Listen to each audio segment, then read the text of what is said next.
famous soon to be, I would say. on. I mean, it's not like you're not famous already, but the 10-day Tony. Appreciate you coming in, brother. What's up, buddy? Bro, this is such a cool spot, man. Like, I see obviously what you do on social, but the funny thing is, and we get this a lot too, is like people don't realize, the things you see are so small, right? In the sense of like the camera angles and just the way that things get shot. So I see your stuff on social and it looks so much bigger, right? But then when you look at it and you're like, oh, okay, I can see how kind of everything works here. Oh, we're fooling the hell out of everybody, right? Yeah, we are too. When we were at the Clevelander, people didn't realize that our studio, like where Dan and Stu sit, was probably from the table to the wall in like a little tiny closet, and then the shipping container was in something probably this size but like rearranged differently.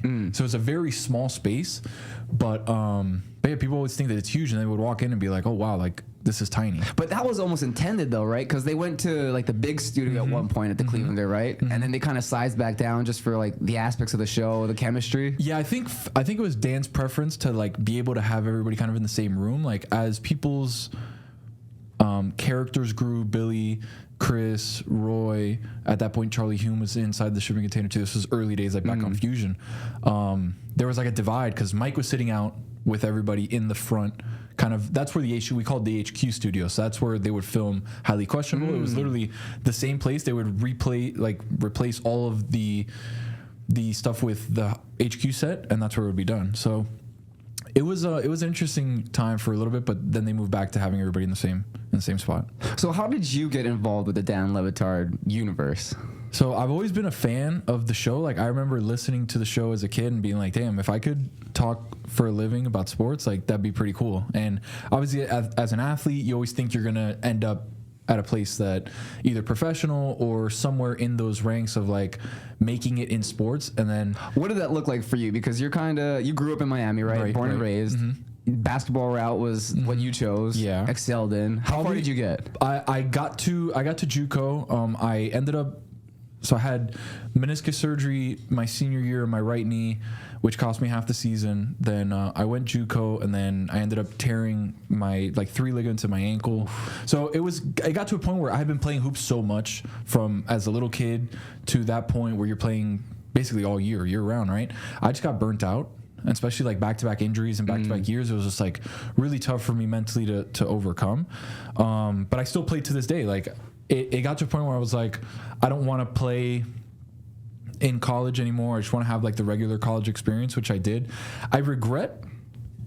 Realistically, I regret I love basketball, but I regret choosing basketball as the sport that I felt like I had the best chance in. I felt like football, I probably could have been somewhat decent and been in like a better place than I was in basketball. But at that point I was like, yeah, every kid wants to make it pro and whatever it is, soccer, fighting, football, baseball, basketball, whatever. You always dream of being a pro, and then when you don't reach it, it's like, what's that second part of your life? How do you evaluate? Right, transition. And for me, it was like, if I can talk about sports, like that's kind of like still being in the sports universe. So I started listening to Dan and Stu as the show started in 2004. That would have made me 13 at the time. And I started listening probably in like 06, 07, 08, heavily in 10 during the Big 3 run and all that. But I got hooked up with them because I was actually working at ESPN. I'd left Miami. I'd gone to Bristol, and I was working in podcasting for ESPN. I got sent back home, and I was like, look, they told me, hey, look, Dan and the team are trying to build up a podcast network. That's when Mystery Crate was just starting up, South Beat Sessions, Stupidity. They need another producer to be able to help them with podcasting. And then they sent me down there. I got hooked up with the guys. I ended up coming onto the show. And as usual, as you can see, when you get kind of brought into that universe, you get thrown on air. And I remember the first time that I got put on air was the corporate Mike bit. I kind of came in the back when Mike texted me that morning, like, hey, wear a suit, like wear a tie. We're going to try to do a bit or whatever. So my first time was there. Me and Chris Cody got sent out to the Clevelander pool. He floated face down, which is like a famous like little gif or whatever. And I'm there in the background. I was like, wow, this is sick. Like walking in, you see the HQ set, you see Dan, you see Stu, you see the whole team. Then Billy went on his honeymoon, and they're like, hey, why don't you just sit in and like do the show? and kind of the rest is history. So I've been since 2019. 2019. Yeah. Wow. So what's your alumni? Where'd you graduate from? So funny enough, I've gone to 4 different schools. So I went from right out of high school, I was going to play hoops. I went to Miami-Dade College, which is a junior college in Miami. From there, got hurt, ended up leaving. I went up to Orlando to go to Valencia Community College, to then go to UCF. UCF, I was there for 2 semesters, and they were like, hey, look, it's not working out. It's you, it's not us. We need you to go back home. And from there, I ended up back at FIU. Nice. And then I finished out my degree at FIU. And so what year did you graduate from FIU? 15. 2015, wow. Yeah, 15. From 15, I graduated with like a broadcast journalism major or whatever. And obviously really wanted to do stuff with sports. So I was doing anchoring of the sports radio station there. And I was writing on the newspaper, but it still felt like I needed more, you know?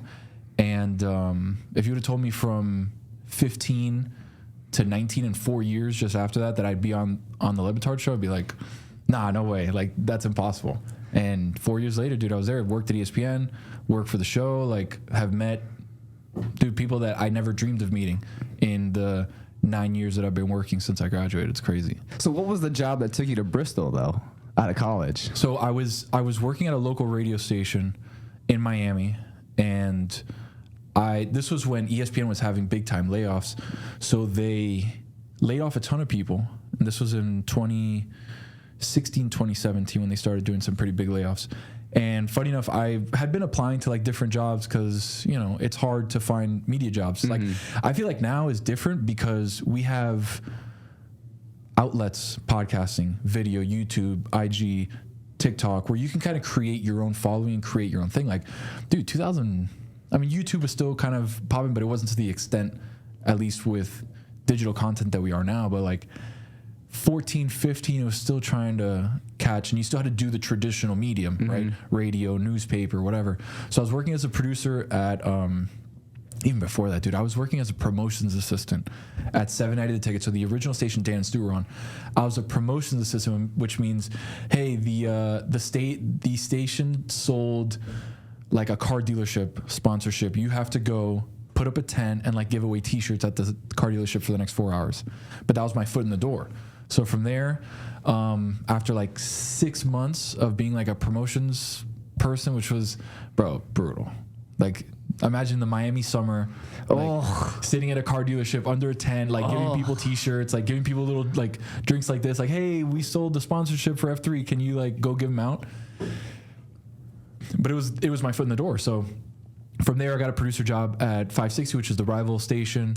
And then my dad was like, why don't you just apply for a couple jobs at ESPN? Like, they're having layoffs. I'm like, dude, they just laid off like 100 people. Like, why would they hire me? And 6 weeks later, they called me, hey, we love your stuff. We want you to help produce podcasts for us. And 2 months later, I was moving up to Bristol. That's crazy. So yeah, who did you first start working with when you got to Bristol? I had started working with, at that point, Adam Schefter. I started working with Bomani in a limited capacity. I ended up working more with him towards the end. Brian Windhorst, Ariel Helwani. It was like one of my big assignments was like, hey, this is when Ariel was leaving Yahoo at that point, 2017, I think, leaving Yahoo, going to ESPN. ESPN had picked him up, and they were like, hey, look, we want, like, this is kind of a new show. Go and produce. I was like the audio producer for the MMA show at that time. No way. MMA. So that's how. So I had always been a fan of fighting back in high school. So I graduated high school 2010. So like the Anderson Silva, Vanderlei Silva, Shogun, like all of those OG guys. Like I remember watching and like loving it, having UFC 1, like the video game. I kind of fell out of it from, let's say when I graduated, like 2011 to like 17, I had kind of fallen out. But then I started working with Ariel, and I was doing his show every week. And at that point, Ariel's show was like, dude, 6 hours long. Yeah. It was so long. But I would sit there and listen to him talk to 10 different guys. And obviously guys that end up being big time stars in the next 4 or 5 years after that. And that kind of reignited my love for UFC. So I ended up talking to Ariel, and he's like, dude, yeah, like do whatever you want. Like this is awesome. So that was one guy who, if if I would say there was one person who directly impacted my career as far as like me working with them at ESPN, it was Ariel. For sure. But I've worked with, you name it, anybody you've seen on TV, I've worked with them. I have their phone number, not to look at me, Louis. Right. I worked with them in a really personal setting where they trusted me to make cuts. They trusted me editorially. Like me and Woj for a time were very close because the guy that was working on his podcast ended up going on paternity leave. So I went and helped him. So me and Woj were texting like normal, like boys, like me and you. That's crazy. So I would be at like my boy's house where they're like playing video games and like my phone's playing music, but it's kind of like closer to you. And I hear a ding, like, oh, who texts me? And the guy picks it up and he's like, Woj? I'm like, oh yeah, okay, I need that. That's work. I need to text him back. So did you just get a personal Woj bomb? Right, like personal Woj bomb. Like, hey, I'm talking to Jalen Brunson. Like back when Jalen Brunson was nobody. Wow. He's like, hey, I need you to hook up with Jalen Brunson. Make sure that he has the links for whatever we're doing for the Zoom or whatever. So it was cool, man. Like I almost think of it as like me working at ESPN was like the college experience that I never had at FIU or UCF, where I was kind of just bullshitting. I didn't really know what I wanted to do at that point. But that time alone at ESPN, dude, helped me do stuff that like to this day, like are helping me. You know what I mean? In this part of my career. In terms of like the connections, learning how to do those things. Yeah, dude, learning the game, connections, seeing how people at the top work, you know, and I've been blessed to have so many people that I've been adjacent to learn from their work ethic, to learn from the way that they create, to learn their drive. Like guys like Ariel do stuff that, you know, other people don't, and that's why they're in those positions. So like for me, when I take like my personal work ethic for work, it's like, how much can I push the envelope to work harder than everybody else? Even though it's like, I feel like that's the athlete in me. It's like, oh, you're gonna do that, perfect, I'm gonna do 5 times more than that. And like that's kind of like, in a weird way, that's how my brain is wired. So like I don't know if you remember when Nick Wright was on the show, and he was like, I think of it as everybody who's in my same age bracket in this job is my enemy. Right. That's why I was like, dude, I absolutely know what you're talking about, because even though we're all friends, I want to be better than you guys. And like, that's just how I conduct myself. It's weird. And by the way, I'm still trying to figure out what to do. No, that's perfect. It reminds me of like the Kendrick Lamar, the control verse, right? Yes. He goes at everybody's head. And it's like, if you feel like this was at you, it was. So I'm better than you, and you need to figure out how to beat me or how to even come close. And like, we talked about it before, like you see me hustling and doing all these different things. It's like, that's just the only way I know how to do it, because the more output that I feel like I'm a very volume fighter, right? Like I'm going to throw punches, I'm going to throw kicks, I'm going to throw bodies, I'm going to do whatever I have to do at a super high volume. And maybe everything's not a significant strike, but like I'm going to get enough where you're going to be like, damn, he won that round for sure. And like, that's just the way I operate. Like it's like that work ethic from the guys that I've learned it from.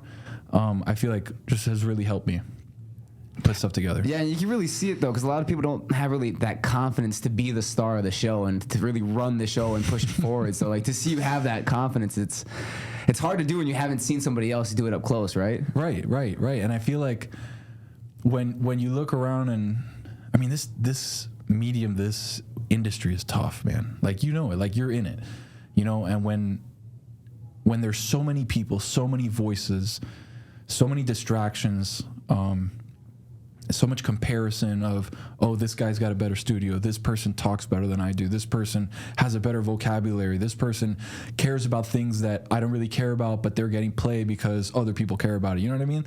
When you start looking at all those different things instead of looking at like what it is that I do great or what it is that I can do better than other people, it allows you to stop looking at others and kind of look internally. And I feel like that's something when I was still trying to find, like, I've always had my voice. Like, I've always been this person, right? It was just the opportunity to step into a time or a place where I could show that, right? So, like, when I first started with the show, you know, I was new. I was still trying to get my feet wet and figure out the dynamics of the room, the dynamics with Dan and Stu. And then the pandemic hit, and it was tough because they ended up leaving in January of 21. And starting Metal Arc and stuff, and I still had to stay back because there was some stuff that I had to finish with at ESPN. So I ended up leaving and joining Meadowlark in June of 21. But like all of like the equity that I had gained in 20 when we were doing shows from our living room in the pandemic, the equity that I had gained in 19, I feel like it was kind of out of sight, out of mind for those 6 months, because it was tough, man. I was like, damn, I know that I was bringing stuff that kind of matched or allowed me to be a puzzle piece that nobody else was. And I knew I had that. And then, you know, obviously other people got brought in, and I was like, damn, how do I fit in my piece? And then in 21, I was brought in as kind of like a video person. So there was like a lot of, how do I get to my end goal, which is I want to be talent. I know I have not only the goods to be talent, but like the sauce that can help this show be a little bit different, a little bit more Miami, a little bit more my character, right? Which is just, Dan puts it in a really good way. It's like everybody is kind of who they are, but just the volume is at a 10. Right, like except Stugotz, he's just always who he is. He's always at a 10. Right. But the rest of us are who we are, but just kind of maximized. And like, for me, it just felt like I knew what I brought to the table, and I needed the support and the infrastructure to be able to do it. And it feels like in the last like year and a half, from just hard work and fighting and always saying yes to opportunities and always being the guy that is like, oh yeah, I'll do this. Yeah, I'll create this. I'll do more. I'll go out and be that. It's given me the confidence to step in and be like, yeah, I'll man the ship. I'll be talent. I'll do the intro. I'll do whatever. It's just because, man, I've had that in the batting cage, just taking hacks. So I'm at an interesting place in my career right now where I feel like the best is still way in front of me, and I just have a lot of interests. And I need to like always service all of them. I don't know if you feel like that when 100% all the time. When you have like 10 things that you care about, and like you always want to do the things that you really care about, whether it's this show, whether it's stuff you do on the side. Like, how do you feel when you feel like you're spread thin on projects?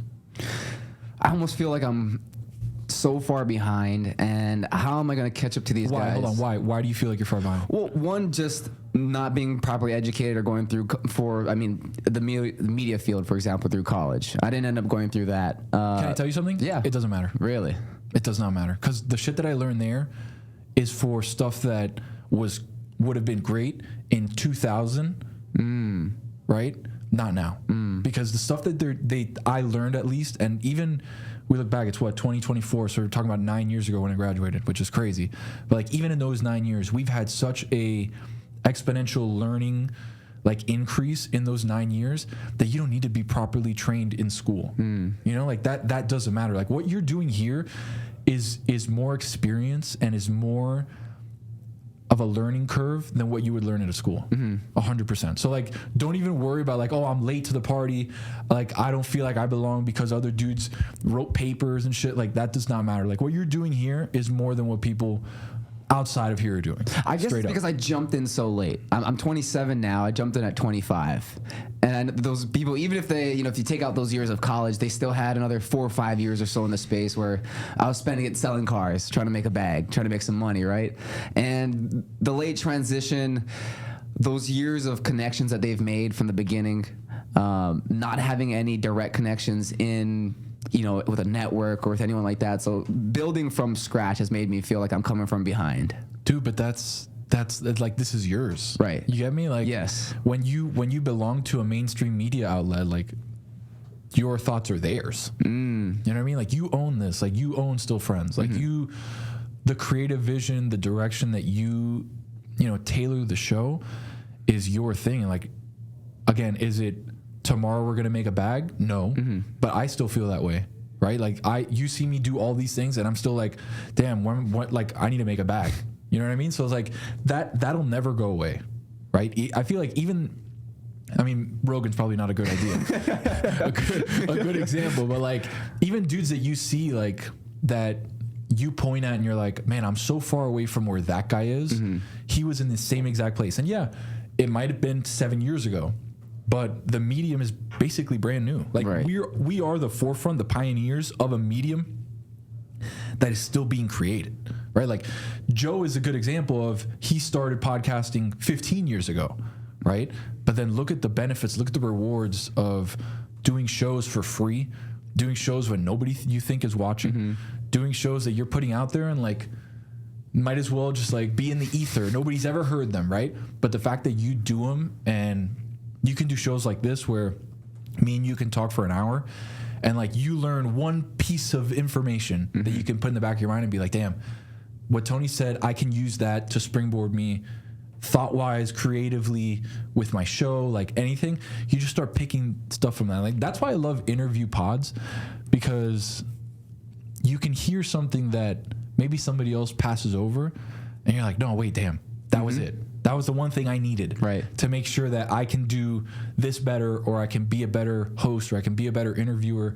Like that to me is always good. And like, luckily I have guys that I've sat and listened to, Dan, Ariel, you know, you name it, like Bomani, like all these guys who are just excellent interviewers. I listen to a ton of Rogan because I love his style where we're just talking, right? Exactly. And I feel like that's kind of like what you try to emulate in a certain respect in like conversation. But when you learn from the masters at their craft, you start to kind of pick that up and start to like redo it in your own way. And yeah, dude, don't even think about it. It's crazy that you've gotten to sit with those two specifically and work so closely with them. Like those are two of my biggest inspirations as well. Dan Batard and Ariel Helwani, the greatest MMA reporter and journalist. And I think Dan's one of the best interviewers of all time. Yeah. Dan's got such a unique style. Agreed. And it's cool to hear when you start listening, really, you can kind of pick the formula up of how people interview, how people talk to people. And the good thing about hearing so many different ones and so many different styles is that you can start picking, oh, I see where the formula is here. Let me kind of rewire it and reverse engineer on how he got to this in a different way. In my way. Yeah, in my way. Exactly. So like, there's interviews that sometimes I look back and I've been super blessed, at least just getting into the MMA space, where I've had connections where I've been able to get really big athletes, championship athletes, like the Justin Gaethje interview from a couple of weeks ago, where I felt my early interviews were like I hated them. I don't know if you watch. Maybe this is a me thing. Do you watch anything you do back? Oof, I almost have to because I do all of it. Oh, you do your own editing, right? You're the one-man shop. One-man show, I do everything. So it's like, it's one of the most painstaking things because I hate it so much. I almost try to spend my entire time editing, making my guest the star. Right. And I try to just focus all of it on just making the guest the star. I mean, I notice here and there I say some pretty great things. You're like, oh, wait a second, that was a bar. I'm snapping right now. Jesus. But yeah, I mean, like, it's hard to watch yourself. It really is. I never do. Really? I never watch anything back. Not even the clips. The clips I'll watch back because they're short and it's on social and whatever. But like long form stuff, which I like doing long form more.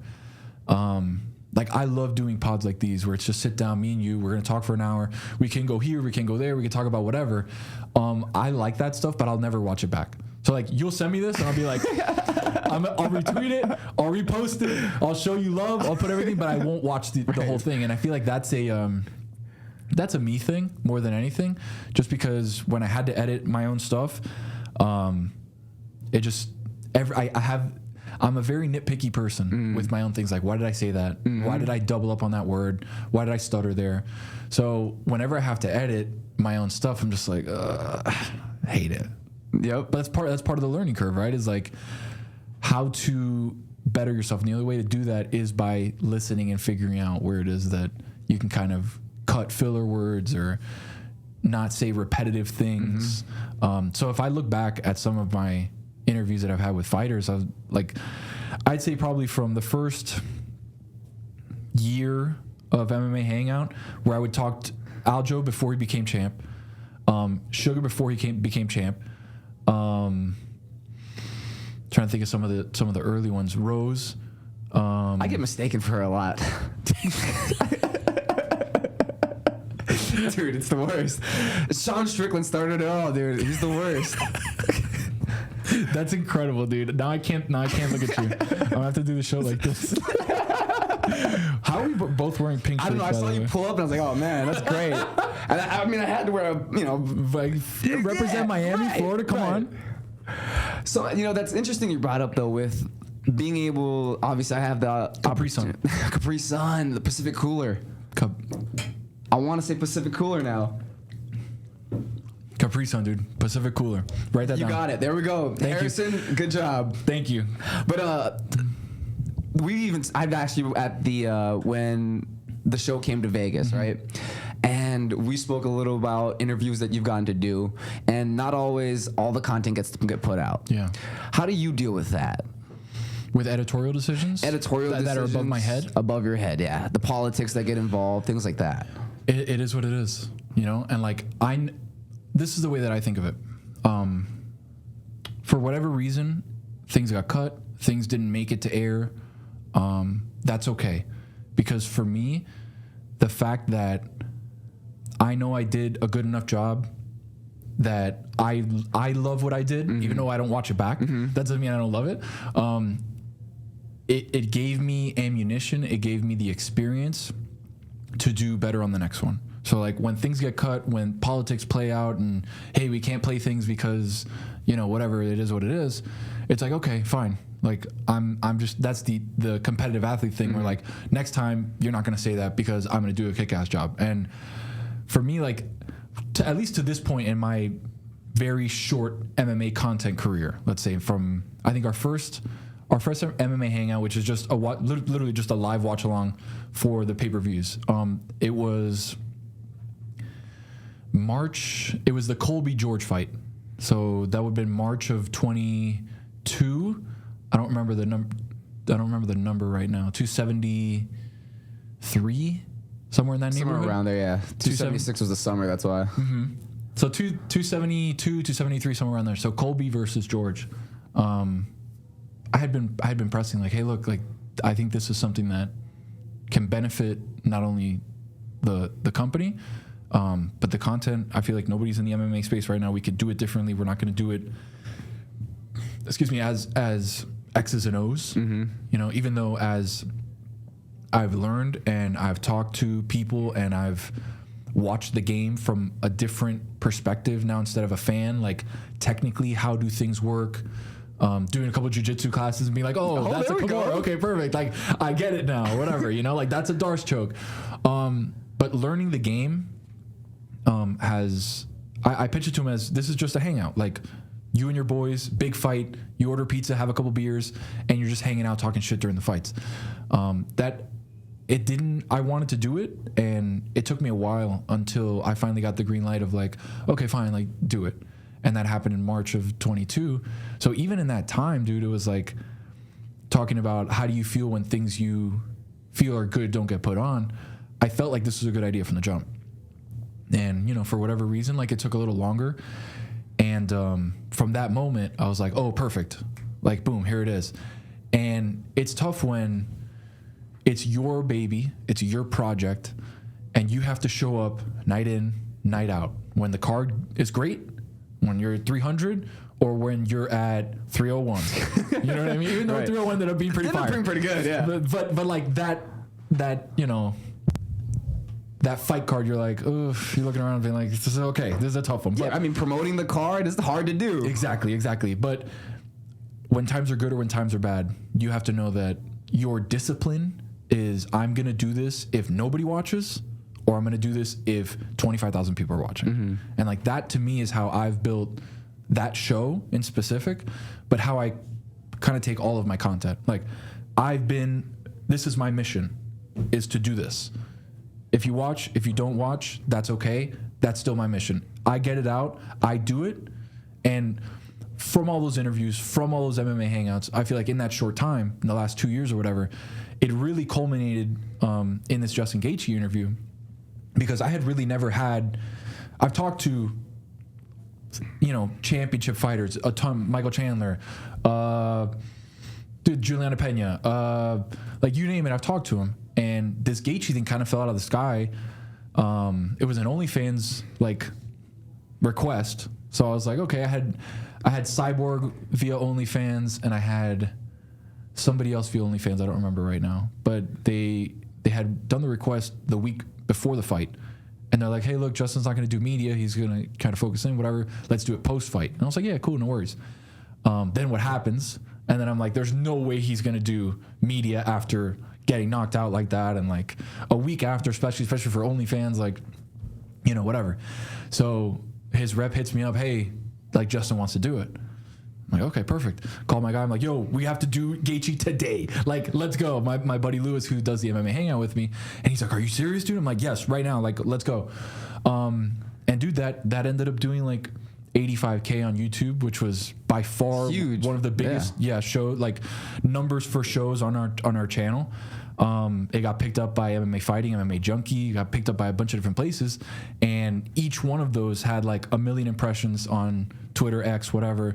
It did numbers on IG, it did numbers on everything. So it was like all of the work, all of the bad interviews that I felt like I was bad in, all of the nights where we were watching Korean Zombie get, you know, laid out by Volkanovski, that all culminated into that moment for me. It was like, look at all the work that I did when nobody was watching, when things got cut, when things didn't make it to air. That's it right there. Because people now in the space are quoting MMA Hangout. MMA Junkie, MMA Fighting, via MMA Hangout, Justin Gaethje says he's not going to fight for 6 months. Like, that to me, I sat back and I just kept looking. Like, I told my wife, I was like, babe, this is it. When it first got posted, it was at like 300 plays, and I was like, guys, this cannot not work. This has to work.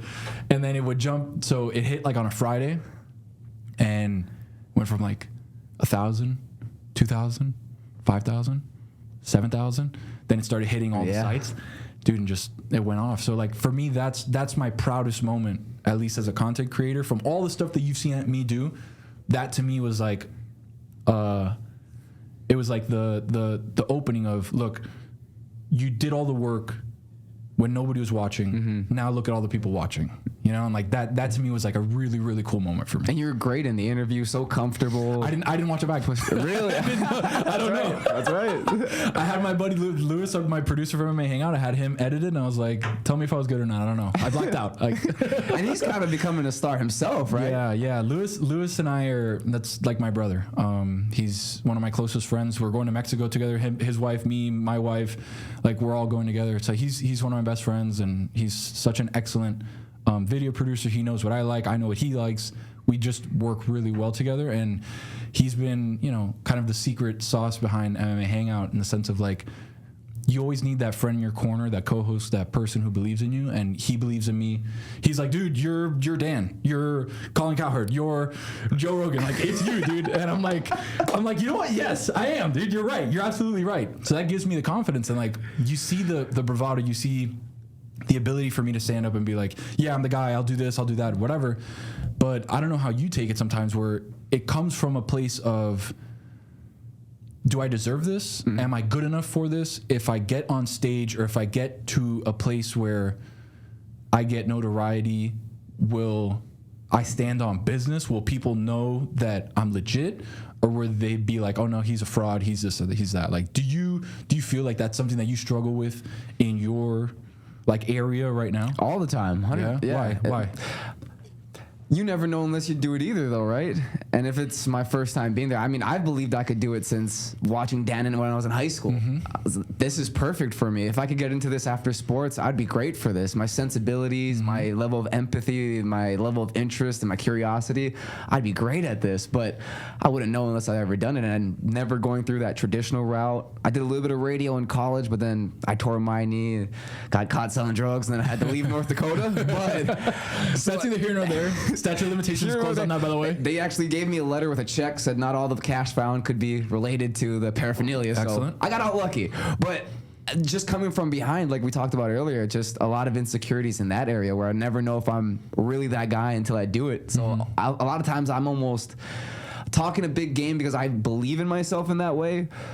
Once I get thrown into that moment, I believe I'm going to rise into it, but there's always a little bit of just unknown. Have you had that moment yet? Have you had that moment where you felt like this is the moment, like in the season I'm in, this is the moment that stood out more than anything else? Do you feel like you've had that yet? I've had one MMA fight that's sanctioned. Okay. And I'm a disabled veteran. I've got all kinds of health issues. I've got all kinds of ailments. Thank you for your service, by the way. My pleasure.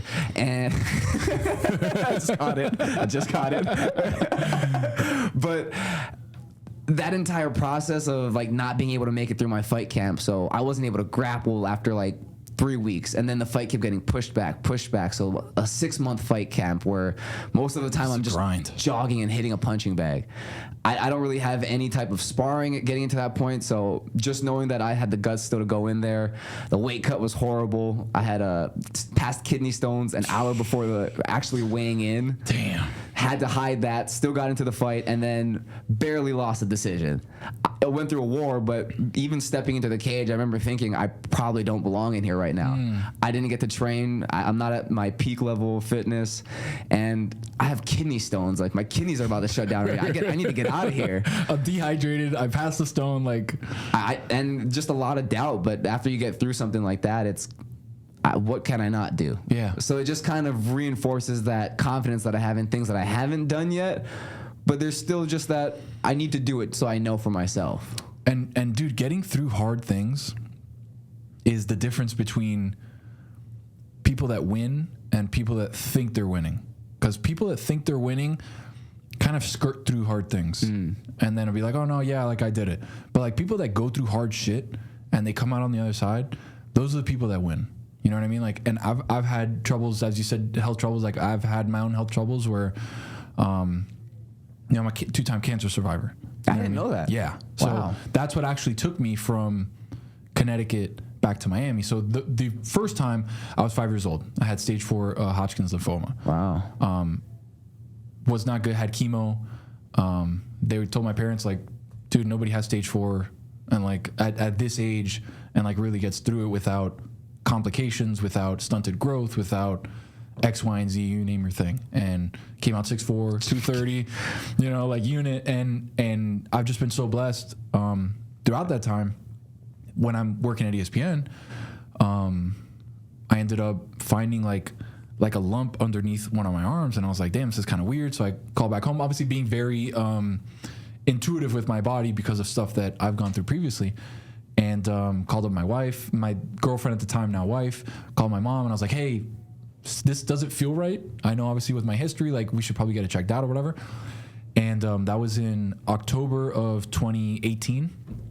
I was at ESPN working with like Schefter, Woj, Ariel, name it. I was working with him, and I was like, all right, I want to try and get back home. I want to try and figure out how I can be with my girlfriend at the time, wife now. And it just felt like my world kind of came crashing down when I felt that. Went down to Miami, went to a specialist. They're like, you gotta go to the hospital. Like, we have to figure out like what it is. They took a biopsy. It took 50 days to get back the results of the biopsy. So you're sitting there like, I don't know what is happening. I don't know where I am, what I'm doing. Like, I'm in this limbo of I'm working from home, but like, what do I do? And then the call came back, hey, yeah, it's cancer. And I was like, damn, okay. But again, I've been through this, right? So when you go through a hard time, even if you're young, even if you don't really comprehend the magnitude of what it is that you're going through, right?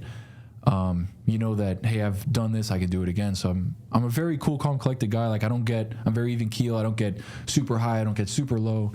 But that was the point where I was like, damn, okay, we got to figure it out. So at that point, I had come back home and I was working from home, with the people from ESPN. Allowed me graciously, all the bosses that were there were like, hey, yeah, you got to do treatment, whatever. So I ended up doing, February of 19, I ended up doing every day a round of radiation for 28 days or whatever.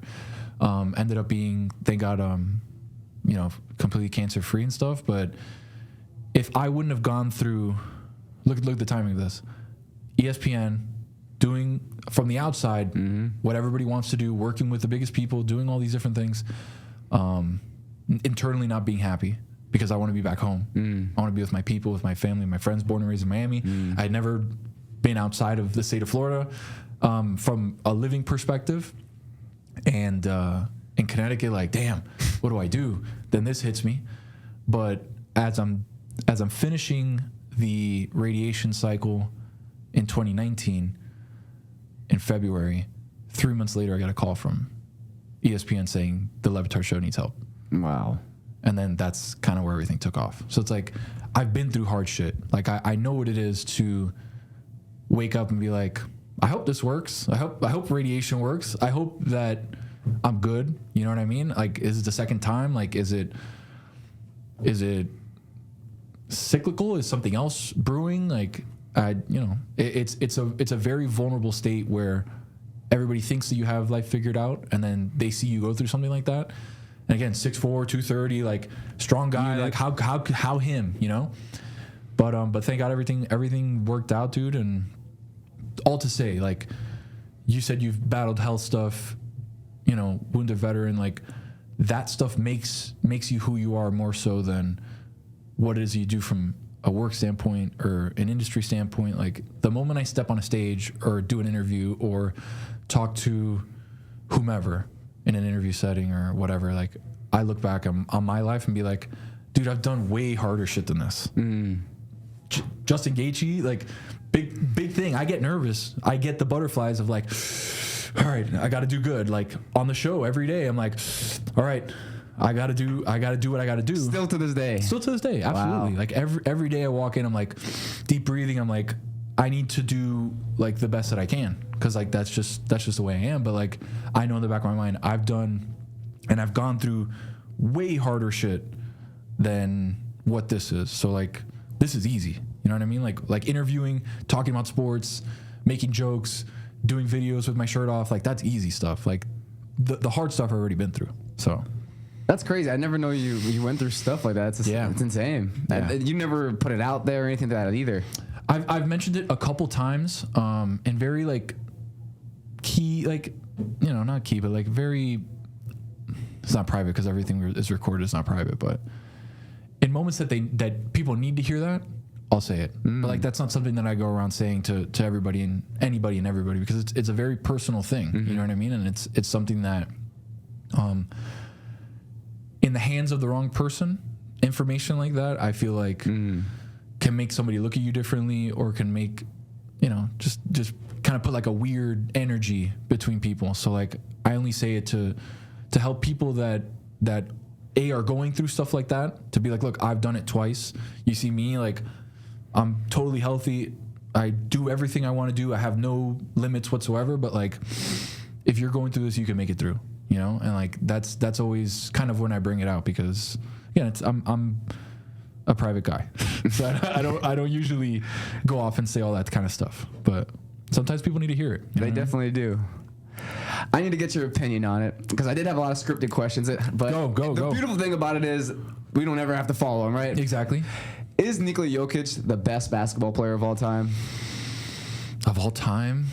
Like, of this era, it's tough because LeBron is in the same era, but I feel like he's playing at a level right now that he's doing things that have never been done. It's insane. And like his body type, the way that he controls the game, the way that he says it all the time, like his basketball computer brain is like, okay, we're down 0-2, they've blitzed me, they've done X, Y, and Z, this is how I'll do better. And then they win 3 straight, you know? And it's like, right now he's just completely in his bag, and right now he's the best player in the NBA, hands down. 3 out of 4 MVPs, Finals MVP, a ring, potentially a second one this year.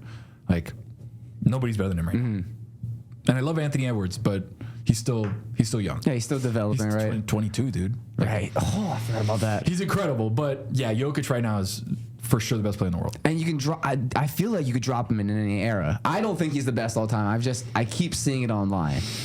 You could drop him anywhere. It's just because nobody's ever had the skill, the IQ, the body, and just kind of the demeanor all put in one. You know what I mean? Like, there's been guys that go high and low, but he's, again, just even keel. He'll get mad, he'll get happy, but it's like very straight line. I love watching him, dude. You're right, because he's not looking to shout towards the crowd when he hits a huge 3 and turn around, right? He's focused on the game. He didn't care. He won a title, didn't care, went back to horse racing, carriage racing, whatever it is. Exactly, dude. Like, he doesn't care. That's the crazy thing. People want people to care so much, because Jordan cares, because LeBron cares, because Kobe cared, because Dwayne Wade cared, because whoever cared, right? Tom Brady cares. But it's Jokic weird. doesn't care. I feel like you get that criticism when you see LeBron not caring as much as like a Kobe Bryant or something. But I almost feel like Nikola Jokic doesn't get criticism for it. He almost gets like praised for it. I know. Like, how can he be this good without trying? I know. It's because he performs. Like if he didn't perform and he didn't care, people would hate him. People would be like, look at all the potential that he has, and he just doesn't care about basketball, all that. It's the opposite. He's excellent, droning excellence, as Dan likes to call it, and he doesn't care. So it's like, oh, cool. Like he's excellent and he doesn't care. What a martyr for the sport. But like, he's just incredible. Like you said, like he does stuff that you left and you're like, he had 13 assists, no turnovers in the playoffs, and that's normal. Like because I was watching with from the game. 47 points. I know. I was watching the game when they went on that run last night in game. Well, if you're watching this later, game 6. He had a pass that he caught the ball in the paint, looked back really quick, threw a behind the back pass to Aaron Gordon, who ended up getting fouled and missed a dunk or whatever. But things like that, where you look at him and you're like, how did he know he felt the double team, caught the ball, had enough time to look, make sure that nobody's there, and then throw a dime. It's like his brain is not a normal brain. But we need to study it. I feel LeBron's right there with him, though. Absolutely. And I think there's just he gets so much more criticism, and maybe it's because he also does do that thing where he goes high and low, where you don't get that level of consistency that you get with Jokic. Yeah, but dude, we've been caring about what LeBron James has been doing since he was 17 years old. Yeah. Like, Jokic was a second-round pick. They didn't even think he was the best center on his team until they traded Nurkic. And they're like, you know what? Jokic is actually pretty good. Like, we're going to have him be the starter. They didn't care. So we're starting to care now for basically what was LeBron's high school and first 3 years in the league. That's the span of time that we've cared about Jokic versus what we've cared about LeBron. LeBron has been the topic of conversation for 21 years. Yeah. Think about that. You're how old? I'm 27. You're 27. Yeah. So 21 of your 27 years, 21 of my 32 years, we've been talking about LeBron. Yet, no scandal, no real injury that has derailed his career, no off the court concerns. Like, we don't talk enough about LeBron being the prophecy of this guy's going to change the sport, this guy's going to be an incredible player, and actually doing it. Like, we don't give LeBron, I feel like we don't give LeBron love in that sense. It's like, oh, you didn't win enough rings, or whatever the criticism is, because now he's got the scoring, the record for scoring, and he's obviously just an amazing athlete. But the fact that he's had the weight of expectations since he was 17 years old and has delivered time and time and time and time again on the court and off the court. It's like, how do you compare him to somebody? Right. Because Michael had that, but not to the same social media pressure, money pressure that LeBron is having now. It's wild. Right. It's really crazy when you look at it that way, because like you said, my thing with LeBron is, do you think he's ever utilized PEDs? I'm the biggest LeBron fan, okay? But yes, it's something that I can't ignore. Yes, of course. But I think everybody has. Like, I think we're at a spot in sports where if you're not at least doing something to get back to health quicker, you're losing. The issue is some people get popped for it, some people don't. And then you look at the fame of the people that get a clean slate versus the people that get caught up. Oh, this guy took PEDs. This guy took PEDs. Like you see in the NFL all the time. Ex wide receiver from the Atlanta Falcons, the fourth string guy, got popped for PEDs. He's out for 6 games. But Tom Brady, Peyton Manning, Aaron Rodgers, you name it, face of the league, is taking something. Is smart enough that he knows that he has to take something. Yep. But it kind of gets like if Patrick Mahomes comes out, oh, he was using PEDs, would you be like, nah, that's impossible? Josh Allen, like name your quote unquote face of the league, and would you be surprised if that guy was taking PEDs? Like, you tell me LeBron, would be like, Chael said it. Chael goes to his guy. They've been saying it for years at this point. Chael goes to the same guy, so he's been saying it. So what? all of a sudden it's just like, no, it doesn't exist. Like, nope, not gonna happen. And you also see like these massive changes in the compositions of their bodies, and it's hard to ignore the fact that they might be on a little bit of juice, right? I feel like the baseball steroid era was just so obvious that it was like, damn, Barry, I saw you with the Pirates. Right. You look like me. Right. Now you look 3 times my size with the Giants. Like, I feel like they kind of ruined it for everybody because they weren't using, they were abusing. PEDs. Exactly. They were abusing PEDs. And I am pro PED. I'll say that right now. I am pro PED. If LeBron wants to take something that is going to get him back to, get emotional, that is going to get him to full peak LeBron faster, I'm okay with that. It's your body. Like, I'm not going to tell you you can't do this, you can't do that. LeBron says he uses $1 million worth for health things throughout the season. Health and recovery per year. What can be $1 million? How many cryogenic chambers can you buy? How many acupuncture things can you do? How many sauna sessions? How many red light therapies? How many cold plunges? Like, how much can you do that's going to be $1 million worth? And before you get to a needle. Before you get to anything, creams, gummies, needles, whatever. Like the gummies. Like anything you do, like it's gonna cost money. They'll tell me, like, there was another, I'm trying to think, there's another guy in the NFL who's James Harrison, I think, said that he also spent like $1 million a year on his body. Oh, I didn't know that. Wow. It's like, yeah, dude, you bench 7,000 pounds. Yeah, I know you do.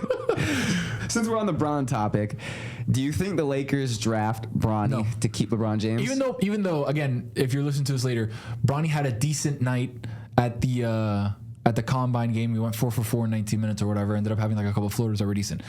If he wasn't LeBron James Jr., we would not be talking about him. Period. He would be the 14th guy on the bench at USC.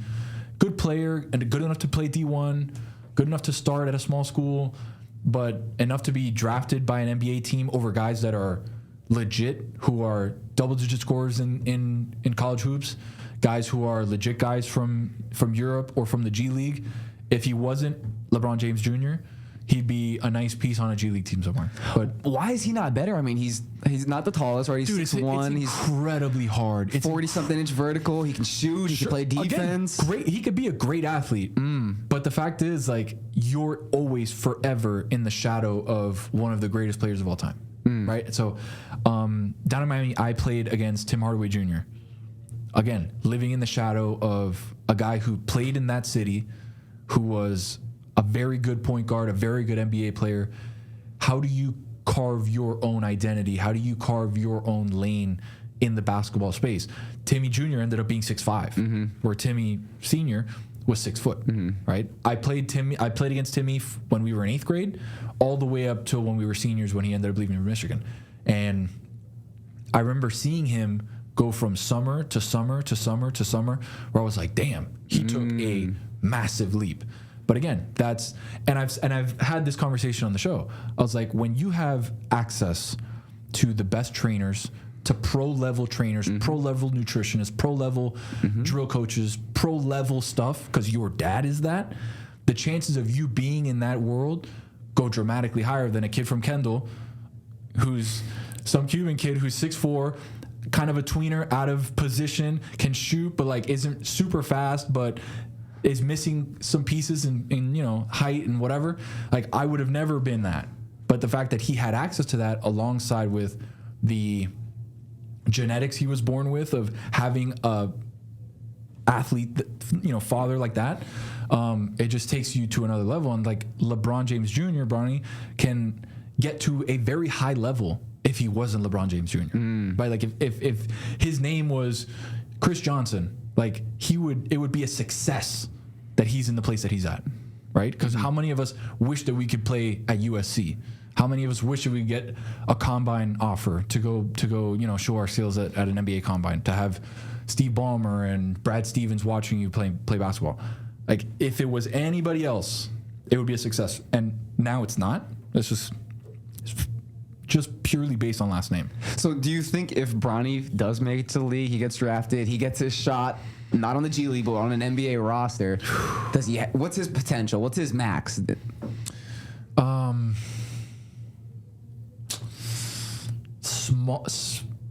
I'm trying to think like backup point guard who can come in, give you some energy off the bench. Probably his ceiling, like just a 3-and-D guy. If that, maybe just get the offense running. He'd have to get a lot better very quickly because there's guys that will bust your ass. Like TJ McConnell gives Jalen Brunson problems. Like, you don't think he's going to give you problems? You know what I mean? Like, if Jalen Brunson, the best scorer in the playoffs right now, has a, like, 20-some-odd shooting percentage against TJ McConnell, who's a backup to the backup point guard, and you're just going to walk in and be like, oh, yeah, I'm as good as... Like, no, they will dog your ass. And that's the crazy thing that people don't realize when it comes to hoops is, like, you see Andrew Nemhard, you see Neesmith, you see all these guys, you're like, these guys are bums. They'll walk into any gym, shoot lefty, and still give you 40. And, like, that's just... It's like the elite level fighters will walk into anywhere and put on a workout that you're like, holy shit. Or the guys that are bums, that you think are bums on UFC rosters, will walk into anywhere and knock everybody out, right? Regardless of weight. And you're like, oh shit, okay. There's a massive jump between I do this for fun or I think I can do this versus I do this for a living. Right. Like, this is what I do. And you're at the peak of your profession, right? Like, I know 125-pound guys that got cut from the UFC that kick my ass easily without a sweat. Kick my ass. And I double their weight. In the era of beefs that we're in now, we got a new beef. Who do you think wins in a fight? Shannon Sharpe versus Shaq. I mean, it's just like... I'm trying to think of what a good comparison would be. It's like...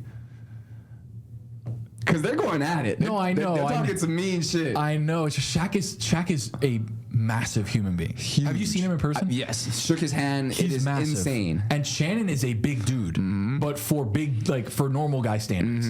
Shaq sees Shannon Sharpe and's like pushes him down, like corkscrews him to the bottom of the floor. He's got to have like 8 inches on him, something like that, right? Shannon's 6'4", Shaq is like 7'2". Oh god, that's right. He's over 7 foot. Like, oh my Shaq god, is like almost a foot taller than him, and Shaq's also like 400 pounds. 400 pounds.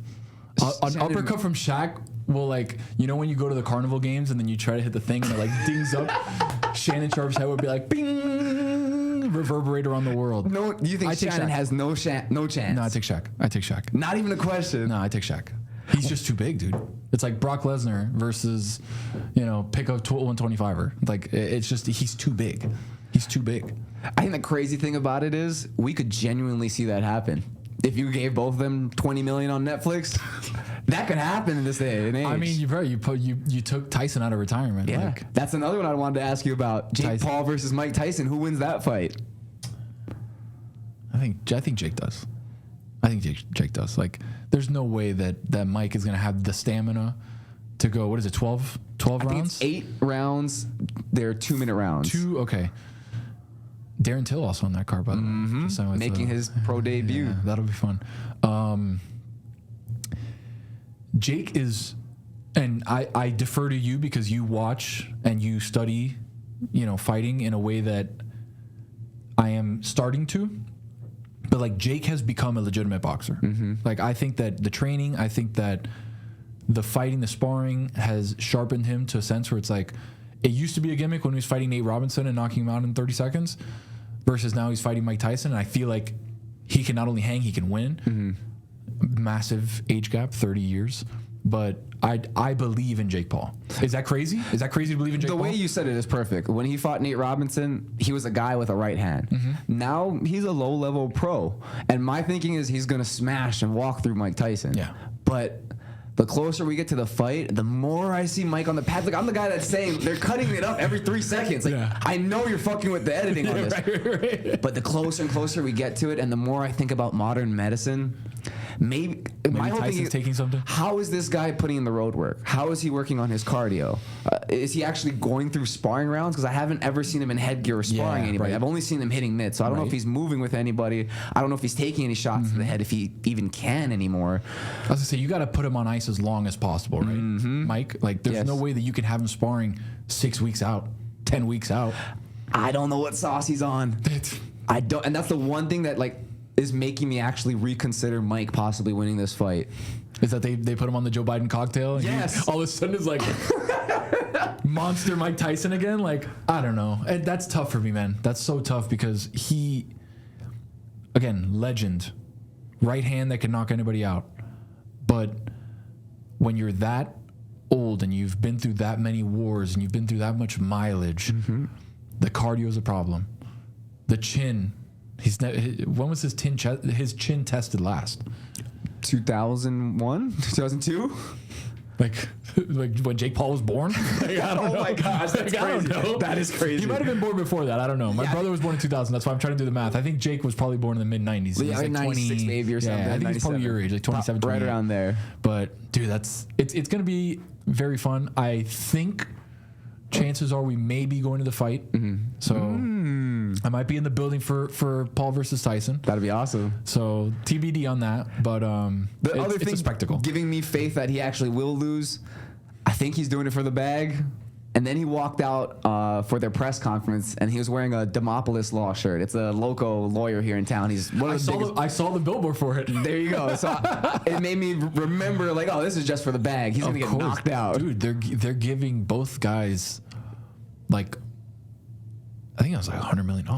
Really? I think. I don't quote me on that, but I think they're getting somewhere of I wouldn't doubt it because Tyson Fury's reported max payout is just over $100 million for this fight this weekend with Usyk. Dude, the can we pivot really quick to the Anthony Joshua? Yes, sir. And Ngannou fight? Because what was it, October of last year? We saw Ngannou give Tyson hell, and we were like, oh my god. Francis Ngannou can be a legitimate force in the heavyweight division. Then steps into the ring with Anthony Joshua, who has disappointed in his career a couple times, where you've been like, you didn't care about this fight. You didn't do the things that you need to do. You weren't as great as you could be for these fights. Like the Ruiz fight, where you're like, soft. How came in soft? Like how did Ruiz, of all people, who looks like that, and Anthony Joshua look like that, and then he does that to you. And then he flattens Ngannou in 3 punches. And you're like, what? Like, who is that human? Like, that's an Anthony Joshua that we have very rarely seen. And with Tyson Fury, it's like, what is closer to the truth? Is Ngannou closer to what we saw with Tyson Fury? Is Ngannou closer to what we saw versus Anthony Joshua? Is Anthony Joshua that much better than everybody else? Is Tyson Fury on the decline? Like, where do you see this heavyweight division? Tyson's on the decline. He's close to done. He's probably got maybe 3 fights left in him, I'd say. Bag chasing fights. Francis is a hard hitter who's just a very inexperienced boxer. Anthony Joshua is one of the greatest talents in boxing of all time, and he finally put it together in that fight where he saw an opportunity to jump a legacy points on Tyson Fury after Tyson Fury got knocked down from him, and a lot of people actually thought Tyson Fury lost. So I would say that Francis, they've just picked apart the film and they found the opening. All you got to throw is a 1-2 on him. You're going to throw the 1. A lot of times he's going to reach down with that front hand and just fall through with that 2. And he cleaned him. It was one of the nastiest knockouts I've ever seen. I remember watching it because I was at a buddy's house and he didn't have the fight on, so I was watching on my phone. I put it down for a second. I see Francis on the floor and I'm like, oh my god, what happened? I put it down again, and then he's like, again, just dead. I was like, did it buffer? Like, did it replay the same thing? What just happened? It was insane, man. And we've been so blessed in the combat sports in the last, like, since the pandemic, really. Oh gosh, yes. Like, it has been such a big, it's been such a boon for the combat sports economy. Shout out to Dana White, man. Shout out to Uncle Dana and the Sphere thing. Like, the UFC is on fire right now. They can do absolutely zero wrong. But like, staying open during the pandemic, putting on shows when they needed something, that really, I felt like, took the UFC up like several notches to where it was like, dude, anytime there's a card, like, you're going to be glued to it. And he said something the other day that I was like, that's why he's Dana White, and that's why the UFC is where it's at. He's like, I sell holy shit moments. That quote to me, I was like, yeah, dude. Yeah, you nailed it. Like, that's it. Like, the Gaethje Holloway was a holy shit moment. Alex Pereira, holy shit moment. Like, things like the Sean Strickland Izzy fight, holy shit moments. When he's sitting there screaming at Izzy, and I was just like, oh my God, I cannot believe this is happening. Like, the sport turns so fast that you have to be watching every fight. Apex, whatever, we can do with what we want on those. But if you're not watching every pay-per-view fight, you're lost, because, dude, things can turn very quickly. Like, if you wake up from a coma from July of last year, you're like, is Volkanovski still pound-for-pound champ? And then 2 knockouts, just completely, some people say washed, and it's like, the sport is just electric right now. I love it. There's nothing like it. That is a crazy division right now, 145. How do you see that going? Because the next title fight should be Ilia Topuria versus Max Holloway. Ilia came out and said, we've got a date for UFC Spain. Which, if it's Ilia versus Max at Bernabeu in Spain, 85,000 people, 90,000 people, how many other people fit in there? That would be, like, I might have to fly for it. I might have to fly out to Spain for it, because that's going to be insane. Like, that 45 division is crazy. I like Ilia. I really like Ilia. I like his style. I think he's such a complete fighter. Ground game, excellent. Stand up, excellent. Knockout power for that division. And, like, Max has been in this weird kind of, like, trying to figure out where he kind of landed. Like, the losses to Volkanovski, like, he put it together finally. Moving up a division, right at 55. Like, it feels like, do you think that if Dustin loses to Islam in 302, do they set up a Max Islam 55?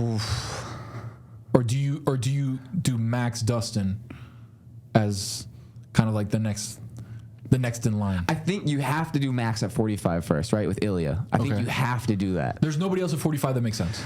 Ilia fighting for the title, and Max losing those 3 times to Volkanovski was the only reason Ilia got that chance. Right. He was supposed to have to go through Max to get there, but the opportunity of Max fighting for a 4th belt with for the 4th time against Volkanovski without contention, it's the only reason why they had Topuria fight there.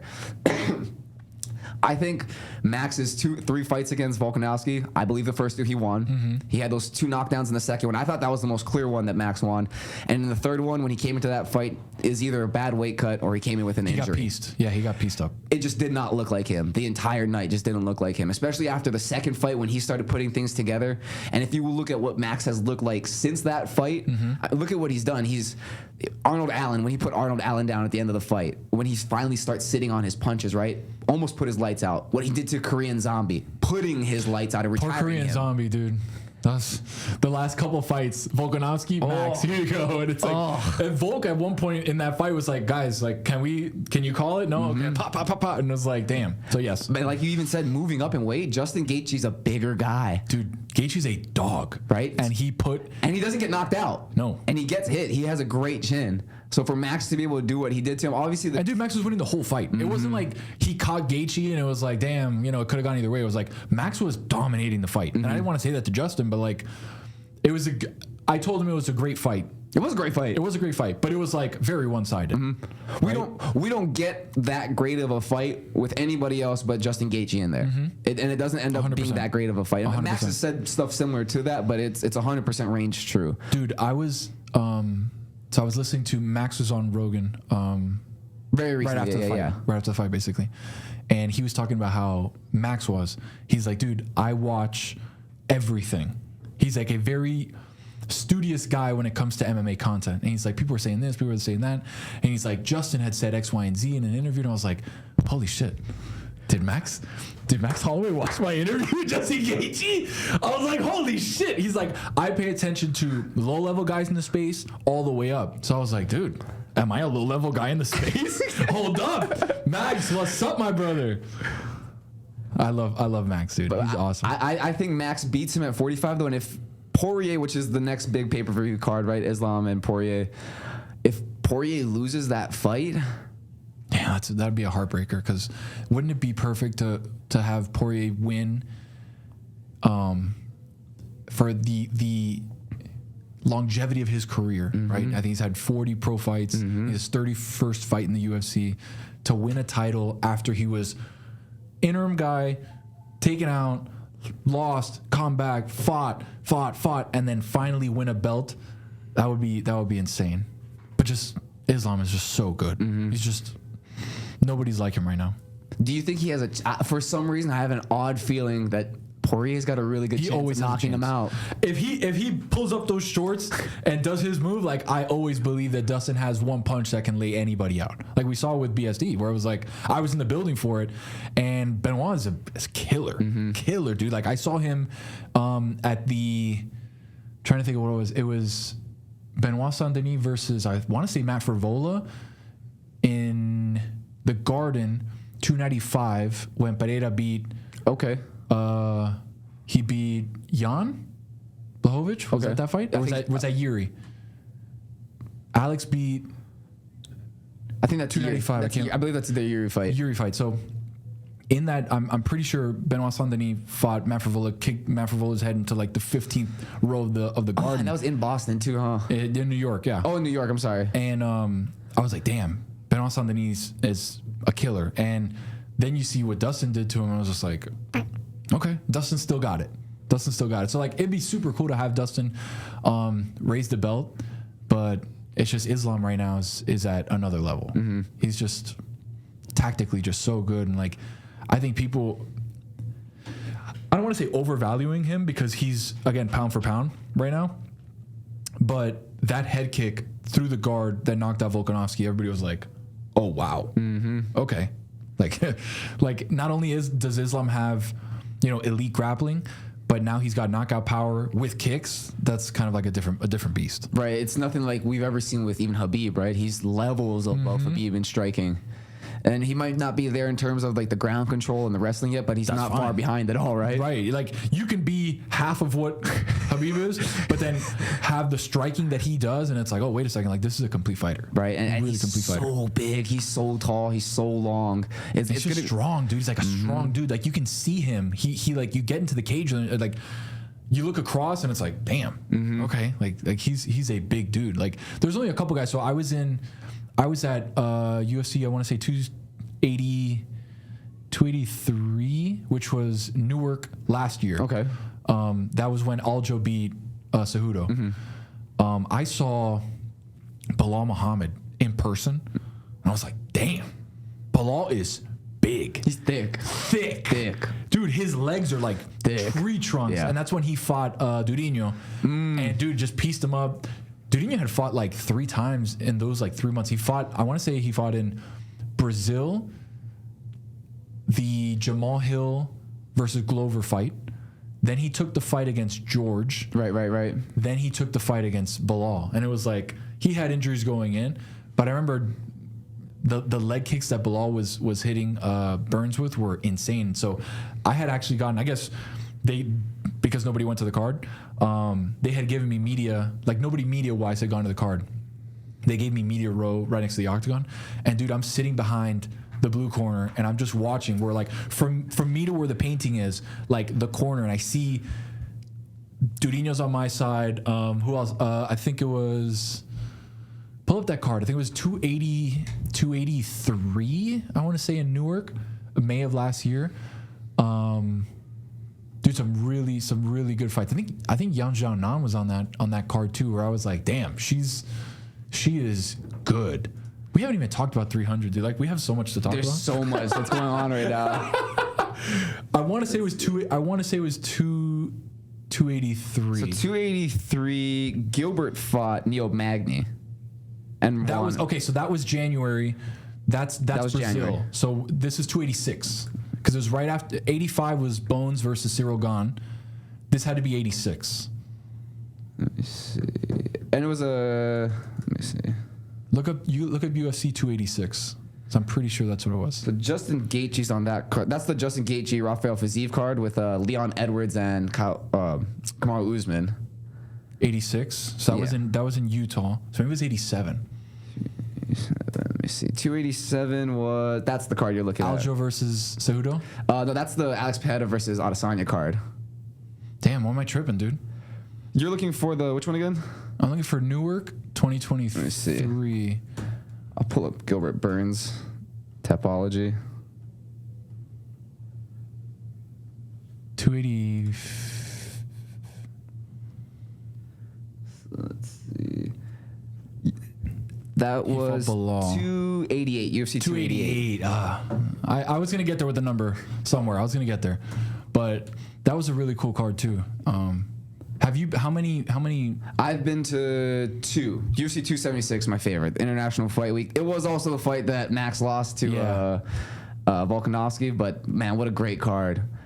Who else was on that card? I'm trying to think of who else was there. I was also there for Brad Tavares. Okay. He had lost to he lost to, I think, Sean.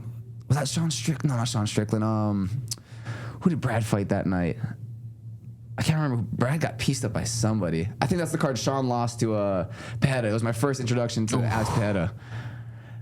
That was insane. Dude. Watching that power was crazy firsthand. Alex, and I had said it on an MMA hangout, I think it was with Connor Burks of the MMA Hour. My boy, by the way, super nice dude. We were talking about Pajeda's run in the UFC and how it's one of the greatest runs of all time. 2-division champ.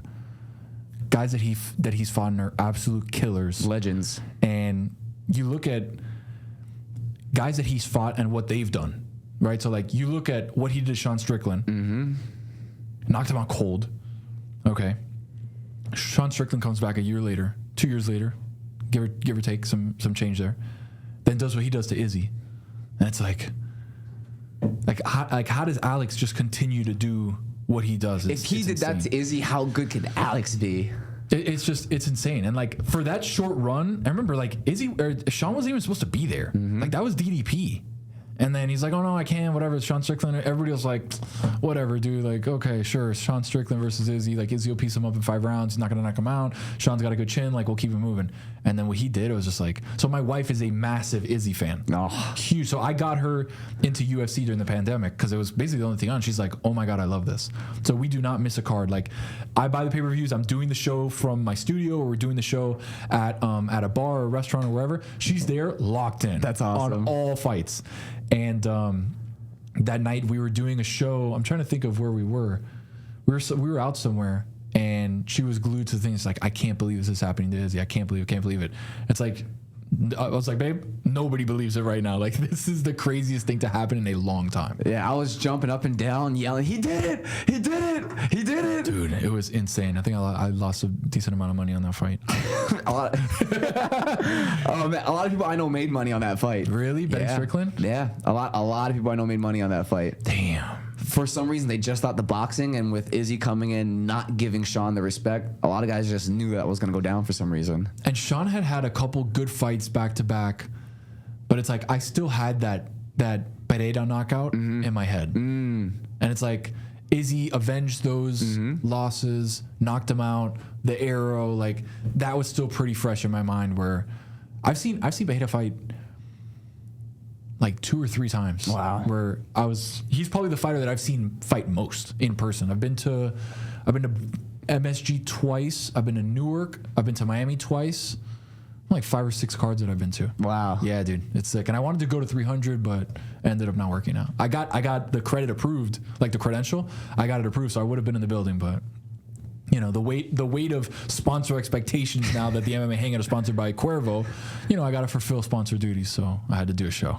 Okay. The MMA Hour, basically. Yeah, right? yeah, exactly. That's nice, though. I mean, like, getting those extra, I guess, sponsorships, is that something that you work on yourself, or is that something that's kind of like distributed? So we have a sales team integrated with DraftKings and with Meadowlark that pitch and sell stuff for specific segments or for specific shows and stuff. So the team at DK and the team at Meadowlark takes care of it. I just bring the product and I'm like, hey, look, this is a very good product. Let's sell it. And they're like, all right, perfect. And they go out and sell it. So I just make the content. I just talk.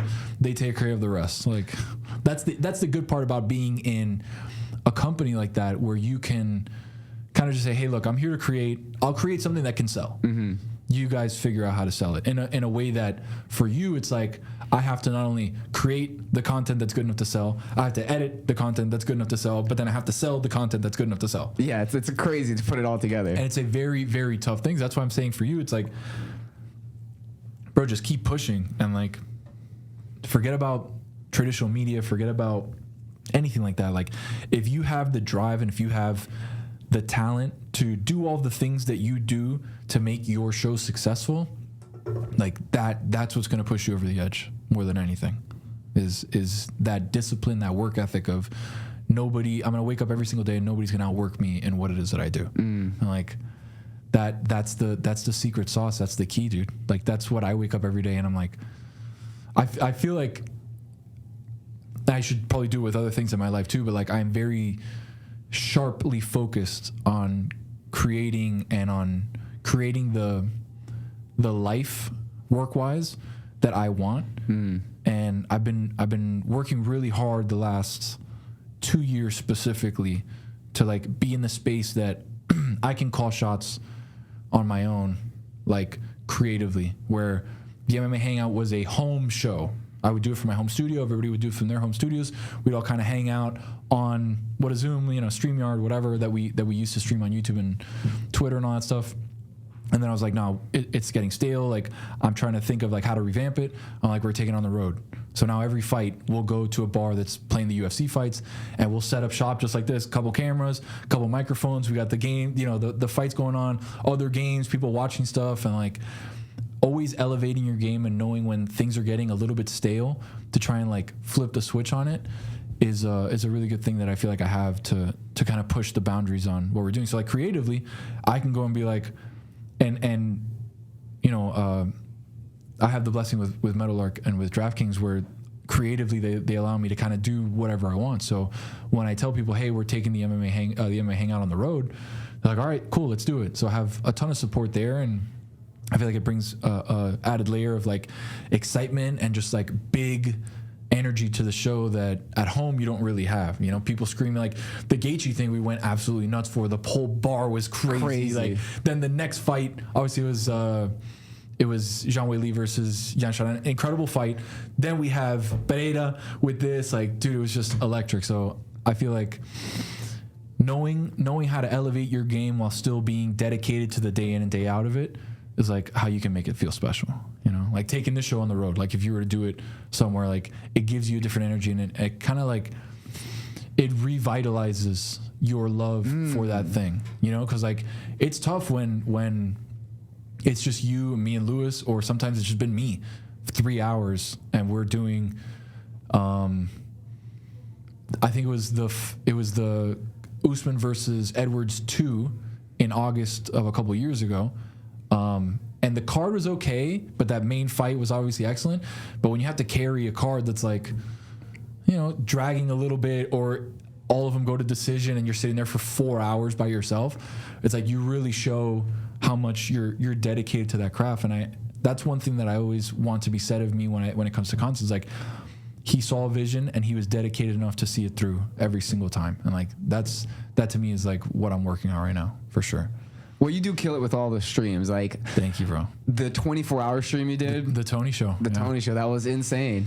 It was a lot. I watched it. It was great. It was great. Thank you, dude. Thank you. Yeah, it's always just trying to like, how can I up my game? How can I do things that people aren't doing, like within my company, within my reach, and that's why I always brand certain things like Tony show, which we're working on DraftKings on doing some cool stuff. Tony show will be back hopefully in the summer.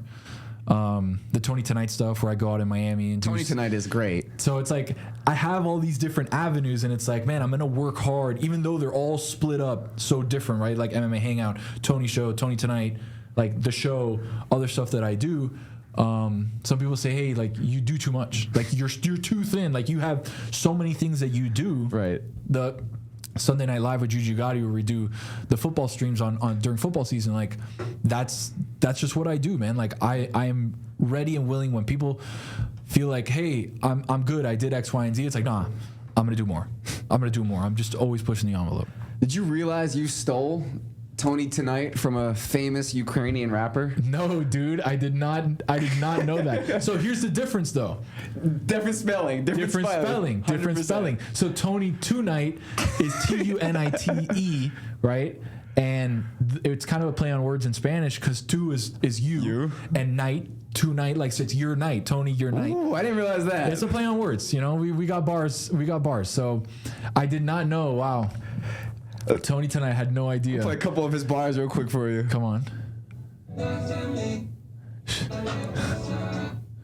Okay, he's got the muffled sniper, the muffled sniper shot in Ukraine. Hey, come on, this is tough, dude. In the Jordan Tech fitted, dude. Not too bad, Him right? and Not his too boy. What do you think the NFL is going to look like next year with them allowing players to wear those soft shell caps on the helmets? I don't believe it yet. You don't think they're going to wear it? I don't believe it yet. Like, what are we going to have some people wear them, some people not wear them? Like, that's what they're saying is going to happen, right? Is everybody going to wear them? Are we going to have, like, the team logos on the side? Or is it just going to be, like, black helmets or red helmets or green helmets or whatever?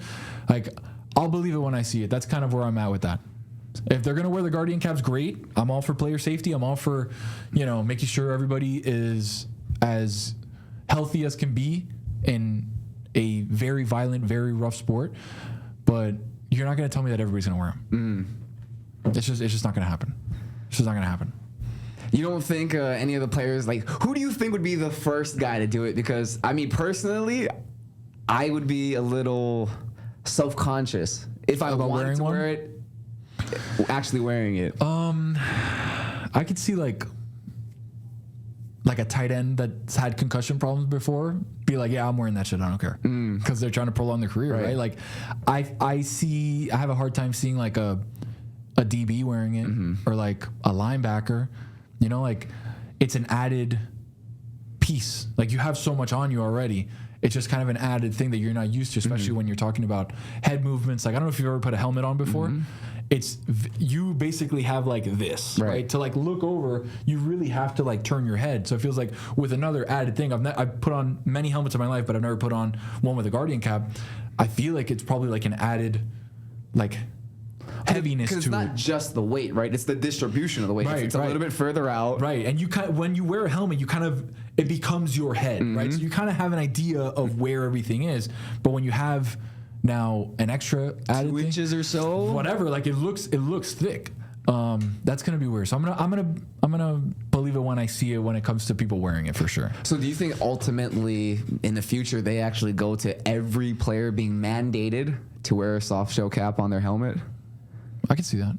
I can see that for like an exchange of like, all right, we'll do soft shell Guardian caps if you give us an extra game, like an 18-game season, where everything with the NFLPA and the NFL is a give and take, right? Like, we won't test for weed if you give us points on the back end, or if you give us X, Y, and Z, like that happened with the NBA. Obviously, the union for the NBA is much stronger. The NFL is still trying to figure out fully guaranteed contracts across the board, right? We see QBs getting fully guaranteed contracts. We see very rarely some wide receivers have gotten some decent contracts that are more fully guaranteed than not fully guaranteed, but still, like the NBA, the MLB, they've got the sweet spot where it's like, you got to pay me every single penny of that. And there has to be concessions made for the NFL, but not as much as the NFLPA that has to make the most concessions, because again, the difference between the strike where the bottom 3/4 of the league cannot survive a strike, where the top guys can survive a strike, just because you're looking at a guy like Kirk Cousins can survive a strike. Right. You know what I mean? He's made 90 million guaranteed. He's got 180 guaranteed coming his way. Like, he can survive a strike. Aaron Rodgers, when Brady was in the league, Mahomes, Josh Allen, Russell Wilson, when he was, super highly paid. Those guys can survive a strike. But when you're talking about, the fourth string corner on the New York Jets, or you're talking about Michael Carter, former running back, right? Like that guy can't survive a strike, because he's made $1 million over 3 years between taxes, between agent, between living expenses, between all those things. Like, he can't live a whole season, 2 seasons without getting paid. Like, it just doesn't work that way. Like, sports is crazy when you think about it, dude. It is. It really is. Like, the disparity between the highest paid guys and the guys that really make up a majority of the base, whether it's football, basketball, fighting, like, we see Sean at the roast, right? We see Max at the roast with Dana. We know that they're getting good money.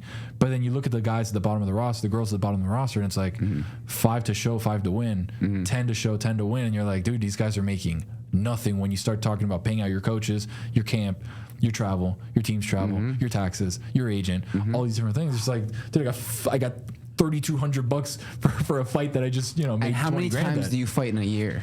3? If you're lucky, 3. 4? If you're like super blessed. Yeah, if you're a soldier, like, right. They're whoring you out, basically. Exactly. And using you up. And especially if you're not on the way to a championship, if you're fighting just as fodder for undercards and for, prelims, it's a tough life, dude. That's a very tough life. Like, my heart goes out to fighters. It's like when you decide on something and you love something so much that you're willing to go to those lengths to do what it is that you love. It's tough, but it's like any industry. It's like I was a promotions guy making like $10 an hour before I got to where I am now. Like that's just the stage of what it is. And if you don't put in the work early, you're not there to raise the belt later on. It's just people take advantage of that. It's interesting though how you brought up Dana bringing Max Holloway and Sean to the Netflix special, because there's been talks about, the UFC's deal is over with with ESPN, I think next year, right? So the opportunity of them possibly going to Netflix. Dude, Netflix just signed the Christmas Day games for the NFL. Yeah, for NBA. Was it NBA or NFL? NFL. Oh, wow. Which is huge, because that was a TV staple as far as like ESPN or CBS or NBC or whoever it is that has them. But the fact that Netflix is getting into Amazon, obviously with Thursday Night Football, but the fact that they're getting into live TV rights is wild, because, obviously they have money left and right, but what they're missing is the draw of something live, because they can put out whatever on whatever show, whatever, like people are going to watch it, but then at a certain point it kind of goes down. But when you have live rights of sports, it's like fire it up, and millions of people are going to watch or sign up for Netflix to watch Christmas Day game or what have you. Like, it's a super smart move when they were selling DVDs or like renting DVDs. You would go to the mailbox and pick up a DVD from Netflix, and like now they're like competing with CBS and Fox and NBC for rights on football games. Is just wild. Their CEOs are some of the highest paid entertainment executives in the world right now, dude. And it takes me back to stuff like Uber, where it's like, oh, we're not a profitable company. It's like, wait, what? How are you guys not a profitable company yet you guys make billions of dollars every year? Like, how does that work? I don't know. Business. I wasn't a business major, dude. I have no idea. So we see a lot of, let's say, on-air beef between you and Billy Gill. What are the chances we get to see you and Billy Gill in an MMA fight? I think I'm a natural 205er. I think Billy would have to get up to 205. I don't know if he could do that. So I'm definitely not getting down to 85. I feel like Billy's probably an 85er. So we unless we do a catch weight fight, catch weight 195. Yeah, it would be a stretch for me, but I think we could get it done. Billy's awesome. The rapport that him and I have, great, is very character driven. Because outside of the show, we're good friends, and he's awesome. He's a super cool guy, but we do like to kind of poke each other on show. But it's all love. It's all love. So if he can come up to 205. He can get these hands, though. He can get these hands, and we can go and put him in a darts choke and like lock him up. Nice little standing gilly, but in all realistically, I think you have trained a little bit, right? You've done a few classes now. I've been in a mat or two. Would you, take either some Brazilian jiu-jitsu competitions or even? I'm not even close to that. I'm still trying to shrimp my way out of like a guy who was 250 and I couldn't get out. I felt like Robelisa Spain over the weekend when he was fighting Waldo Acosta Valdez, or whatever the guy's name was, where he was just like stuck. He was like, I can't get out. I can't get out of this. Like one of my first couple classes, they matched me up with a guy who was like 260, and he started up on top, and I was just like, I can't get off. They're like, shrimp. I'm like, I am. It's not working. It's tough, dude. People don't realize like how physical. It sounds stupid to say, but like people don't realize how physical fighting is. Right. It's like, oh, you're just kind of like rolling around and stuff. It's like, no, like there is such a science behind what it is that you do when you're on the mat, where if I grab you in a certain place, if we're doing gi, like if I grab you in a certain place, it allows you to get under and get me in something else. Like there's just a lot of stuff that when you practice it for so long, it's easy to identify, and it's easy to like, it's like basketball. Like if I have you on this hip and I feel you here, I know I can spin off and I can do that. Or if I have you here, I know I can take one dribble and kind of fade off. And if I push you off a little bit, there's going to be enough distance for me to put up a shot. But when you're active in that sport, you start getting those little nuances. I think for sure, when I have kids, I want to put them in BJJ for sure, because it just allows you to understand your body in a certain way and understand the power you have if you're able to do certain things. And I feel like I know a lot of people have said this, like if you teach your kids, I think we'd have a lot less bullying and a lot less fights, because if people knew the power that they have and have the understanding of, I don't need to do that because I know what I can do to you, I feel like there'd be a lot more peace, because we'd have people be like, maybe not mess with the guy who can put me in a guillotine and strangle me. Right? But you would be open to it? You would do a burner fight, like an amateur MMA fight? Yeah, dude, I'm down to do anything. Like Tony content. Do you know how crazy the content would be around that? It would be huge. Do like a rough and rowdy, kind of like what Barstool does. Yeah, that would sell. If we do a pay-per-view, that would be massive. I'd do what, a 8-week fight camp? Something like that? Get down to 205, I'd be crazy. And I mean, there's so many great gyms down in Florida now too. I know. Have you ever heard of the Alta program, Alta MMA? I haven't. So John Kavanagh started it maybe 5-6 years ago, something like that now. Conor McGregor's coach, right? And Conor actually heavily promotes it too, but they take every normal day people, they put them into, I think, maybe a 12-week camp, if I'm not mistaken. Okay. And top gyms in the world they partner with, like Extreme Couture does it, Top Team MMA down in Florida, like a lot ATT, of ATT actually does it too. All those gyms do it, where they actually bring in these high-level coaches and they put you through the entire fight camp. At the end of Just it, to see how it is, or like you actually fight at the end of it. You actually fight at the end of it. Damn. They match you up and everything. You agree to your fights and your bouts, sign your papers, do your physicals. That's kind of crazy, dude. It's amazing. To get like, that would be an amazing content opportunity if at the end of it, I knew that I was safe. You would be safe. You know who you're fighting. Sure. Except then I end up like Terrence McKinney over the weekend, slumped against the cage with my mouthpiece on. I love T-Rex, by the way. Shout out to T-Rex. But like, that's how I end up then being clowned for the rest of my life on wax, bro. No, that could never happen. What if you sleep him though? I know. But it's the. Like, basketball is easy. I know I'm not going to get knocked out playing basketball against anybody. I'll play John Amici, I'll play Keife, I'll play whoever. It doesn't matter who it is. Like, I'll go play you. But you cover MMA now. I know. That's why I think you should do it. You know who actually, because I've done it before too.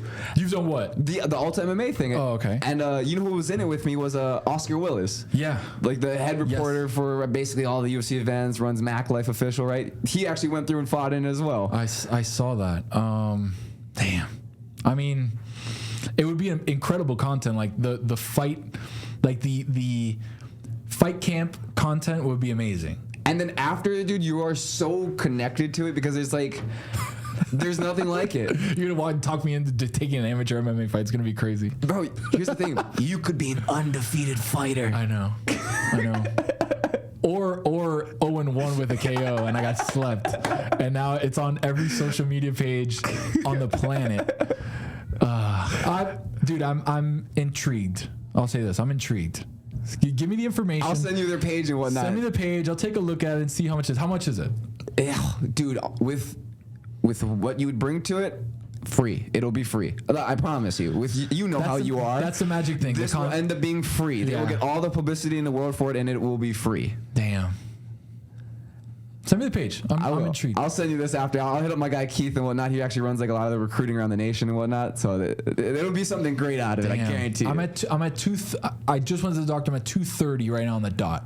But when you see the people doing this, you'll be like, "Oh, let's go, let's go, let's go." You're gonna fight a 50-year-old lawyer. You're going 1-0. I'll kick his ass. Yeah, let's go. What? Let's go. I'll stand and gilly him right there. And just like. After maybe 15, 20, 30 years, however long this goes on, what's next for you after the Dan Le Batard show? That's a good question, man. I think I'm trying to put enough tape out there that I can stand on my own 2 feet. Whenever Dan decides to retire, whenever Dan and Stugotz are like, hey, even if it's passing the torch of like, you guys have seen how we do the show for X amount of years, like it's yours now to take over and do. Like I want to be able to stand on my own 2 feet with connections that I've made to the audience, with connections that I've made in the industry, where I can sit back and be like, all right, it's my time. It's my turn now and my turn. And I'm going to me, I've always, I love sports, but I feel like I have so many broad interests outside of sports that I'd love to always have a marriage of sports content, but not super focused on sports, to outside stuff, interviews, topics that, you know, we don't really get to on the show and stuff, where I see myself more kind of in like the Rogan vein of like having a show that has pieces of it, like Joe has the MMA kind of baked into his show. Kind of having stuff like that where talk to interesting people about interesting things. And I feel like that to me is like what my creative itch is right now, is doing that. So I'd probably say 5, 10, 15 years, however long down the road, like I'm in that space of my own show, Rogan style, where I sit and talk for a couple hours to people I find interesting, or interesting, topics, stuff like that. So like that's probably creatively right now what gets me out of bed and like allows me to keep moving every single day. Working towards that ultimate area in your career. You know, you brought up an interesting point of like you and other people from the cast stepping up and kind of replacing Stu and Dan when that does become time, if it does become time. It reminds me of the draft night with you and Billy Gill, how great you guys did together. That was insane. And hearing you say that and then imagining Chris, executive producer, you and Dan are Stu chair with Billy Gill there, that would be... It's cool, man. There's a lot of steps from here to wherever it is that the show ends up, but we have an incredible audience base. We have fans from all over the world, all walks of life, all ethnicities, religions, that all combine for one thing, is just making people laugh. And I feel like that's kind of my mission. I feel like if we can have a good time together, I feel like you're gonna like what we do. And whenever that does end up happening, like I just want to be in a place where I can provide, even if it's not going to be the same thing, right? It's not going to be exactly what the show was 10 years ago, 20 years ago, whatever. But like if we can evolve and give you, or give your kids as they're coming up, allow them to have what Dan and Stu gave us, and kind of pass that on generationally as they pass that down to us. If we can pass down audience-wise from the people that are in Dan and Stu's demographic, age-wise, to their kids or whoever else is coming up next, I feel like we'd want and continue an incredible legacy that Dan and Stu have provided. And they have the utmost confidence in us and respect for us, and it goes both ways, because what they've been able to do for going on 20 years is unheard of in this industry. It's like people have broken up much quicker and for much less than stuff that people have gone through. It's true, and you got to give it to them, because they're every day just in the grind. And Dan is an incredible leader in the sense of he knows what he wants, and he has a very sharp ear for what's good stuff, and that allows me to learn from what it is that he does, and try and critique myself, even though I don't watch my own stuff back, but like try and critique myself to be like, hey, I could be better here, I should be better there, and just always kind of keeping them young, which is what I try to do, keeping them hip with the times, like that's what I try to do. So I hope that we can make them proud as they go on to whatever it is, whenever it is. I hope that the gang of us that work there can make them proud, for sure. That's awesome. Yeah, before I get you out of here, top 5 restaurants in Miami. Oh, that's so tough. there's so many.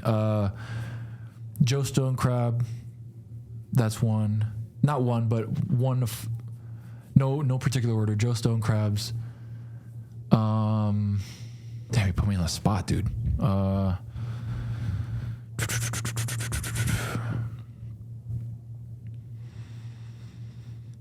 I can't think of any right now. Now you blanked me, dude. You left me speechless. Is that because there's just so much to pick from? Dude, there's so many. I'm trying to think of like, cause there's new stuff popping up every day in Miami. As I think of that, I'm gonna segue and take the interview for a second. You're Hawaiian? Yes, sir. From the island? Yes, sir. Which Big one? Island. Big Island? Big Island. Born and raised, Hilo side. Okay. I was I love Hawaii.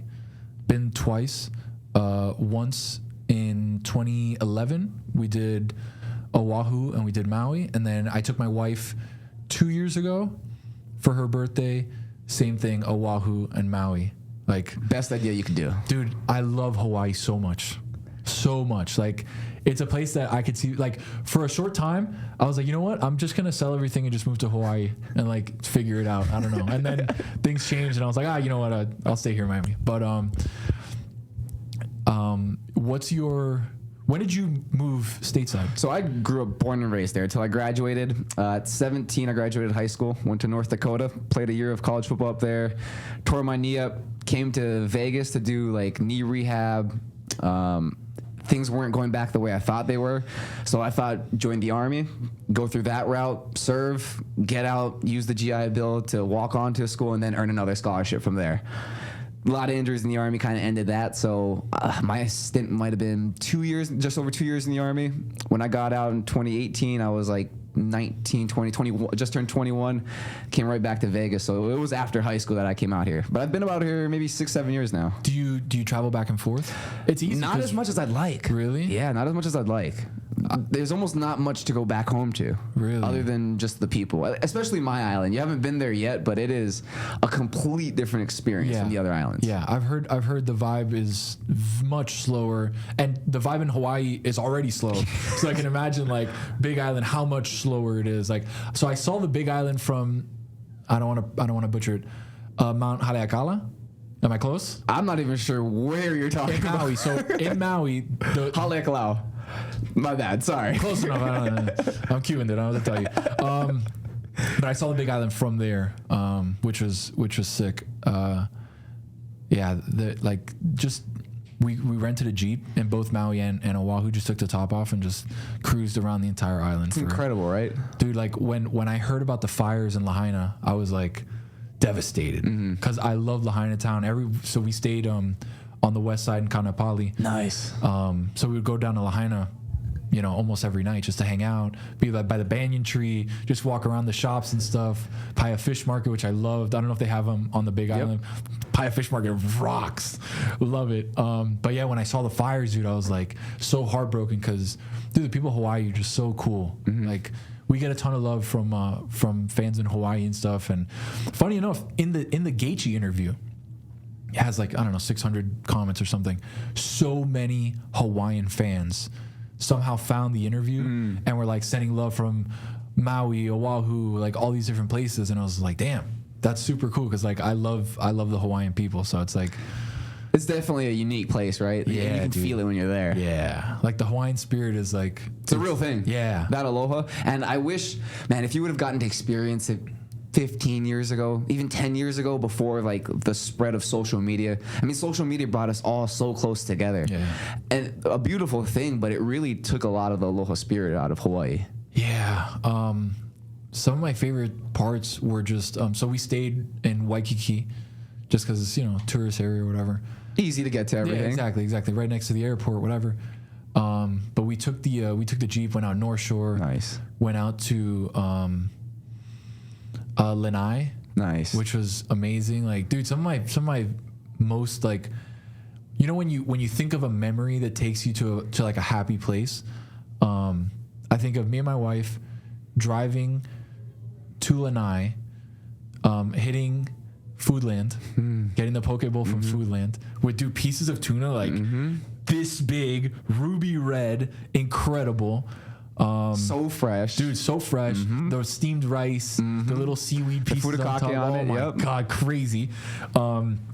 Getting like a parking spot in like a little neighborhood in Lanai, walking out to the beach and just seeing it and just sitting there like eating the poke and stuff. It was like those are one of my like most favorite memories. I would go back to Hawaii every year if I could. It's just a long ass trip from Miami. Oh my gosh. We did. What kind of flight was that? Where'd you guys stop? 6 hours from Miami to Phoenix, 5.5 to Phoenix. Phoenix to Honolulu is like another 6. Jeez. Yeah. And then on the way back, Honolulu to LA is 6. LA to Miami is another 6. So it's 12 hours to get from Miami to Honolulu. But I would go every single year. Like I love it that much. Where, you know, it's just impossible to get to sometimes. Yeah. Especially with your job and everything and trying to advance and being so focused on career. That's the thing. Like my wife and I, we take one big vacation a year. A couple years ago was Hawaii. We were there for 17 days. Wow. 2 weeks and some change. Jeep, drop top, just cruising around Hawaii, just going like west side of Oahu where like just nothing's out there. It's like super pristine and just hanging on the beach all day, just listening to music, just chilling. Maui, just driving around, road to Hana. Like I've driven to some crazy places in Hawaii, dude. The road to Hana is have you done beautiful. It? Have you done it? Yeah. Road to Hana? Insane, dude. I loved it. How long have you and your wife been together in total? We met in high school, bro. So we're high school sweethearts. Wow, that's I met awesome. her Congrats. in 2000. We started dating in 2009. Wow. Yeah. 2009. We got married in 2020. And yeah, and starting a family soon, and it's crazy. That was my next question. When does that start for you, Theo? Soon. We're you know. Getting it in? We're making it happen, baby. We're making it happen. So yeah, little Calatayud's running around some point soon in the next couple of years. Oh, that's gonna be awesome. It's crazy, man. Because you think of. Do you have kids? I have one son. He's 5 years old. Okay, wow. So you started way earlier than I did. Lewis has 3. Sheesh. He has 3. So he has Leona, who's 6, Sierra, who's like 2 and some change, turning 3, and Vinny, who's turning 2 in August. At one point he had basically 3 at 30. 3 at 30. So you seem a little kooky and a little crazy. That's why he's got to go home to like 17 kids. People that can handle more than one kid to me are like superheroes, because how do you not pick a favorite? I know. And so I have that great example. Like he's an amazing dad. Dania, his wife, is an amazing mom. She homeschools all of them. Wow. So she's there with all of them all day. My wife's sister, our niece and nephew, we have one of each, and they're amazing. So it's like I've had good practice of learning from parents like around our age that can kind of imprint and help you along with stuff as you have your own kid and all that. So it's been cool, man. Yeah. Baby Calatayud coming at some point soon, and I'm just looking forward to being a dad, dude. Like I feel like I've learned sufficient things in my life that I can teach the next generation. So A little experience? yeah, for sure. Like I've been through some shit that I can be like, oh, maybe let's not do that. Let's do something a little different.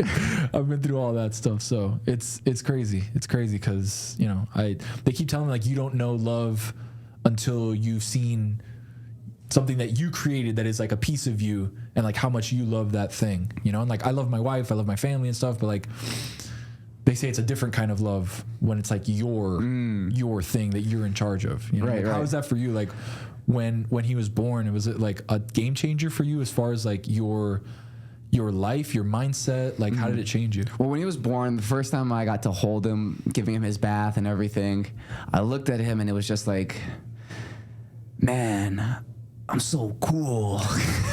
No, but like it was the most amazing thing ever. It was like, this is what I'm meant to do kind of thing. Yeah. It's almost like for me, I think I might have felt it like almost like a program thing. Like this is what you're supposed to do in life. Right. You're supposed to give this thing all the love, and like you automatically feel it, that kind of thing. And I was talking to him a bunch throughout the pregnancy, so when I was talking there. I believe he might have heard me. For sure. Instantly reacted. Once I started talking, he stopped crying. He was like reaching up, grabbed my finger and was holding it. It was That's crazy. the most amazing thing. That's crazy. He's getting to the point now where we work out. We lift weights together. We do drills. We roll. We do jiu-jitsu together. sick. He hits mitts. And it's like, it's the most amazing thing because you get to build off of all the things your parents did for you that you loved and you agreed with, and then just implement everything that they missed out on or you think they missed out on. Right. That you can kind of change. And like, I feel like we're at that point too where, you know, both my parents and her parents did an incredible job raising us. And there's some stuff that, you know, as humans, we just mess up on. And like, there's things that we've looked through our lives and been like, hey, like this point right here, maybe there's a reason we're like this.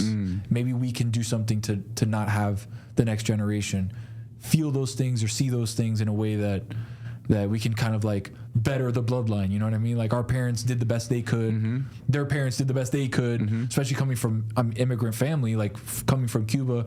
My grandparents did the best they could to give my parents a better life. And obviously my parents did the same thing for us. And it's like, now it's that third generation of, you know, how do we build on the success we've had in this country from an immigrant perspective to giving our kids now who are fully American the ability to not forget where they came from, but then also give them kind of their own life. So I feel like that's one thing that I've been thinking about a lot, is how to not lose the culture that our grandparents fought to survive and keep thriving outside of their country, to allow us the benefits of living in this country and being citizens of this country, but not losing the sacrifice that they did back then. So I feel like that to me is like been something that I've been thinking about a lot, of like teaching my kids Spanish, having them understand Spanish. There's a lot of second, third generation Cubans that lose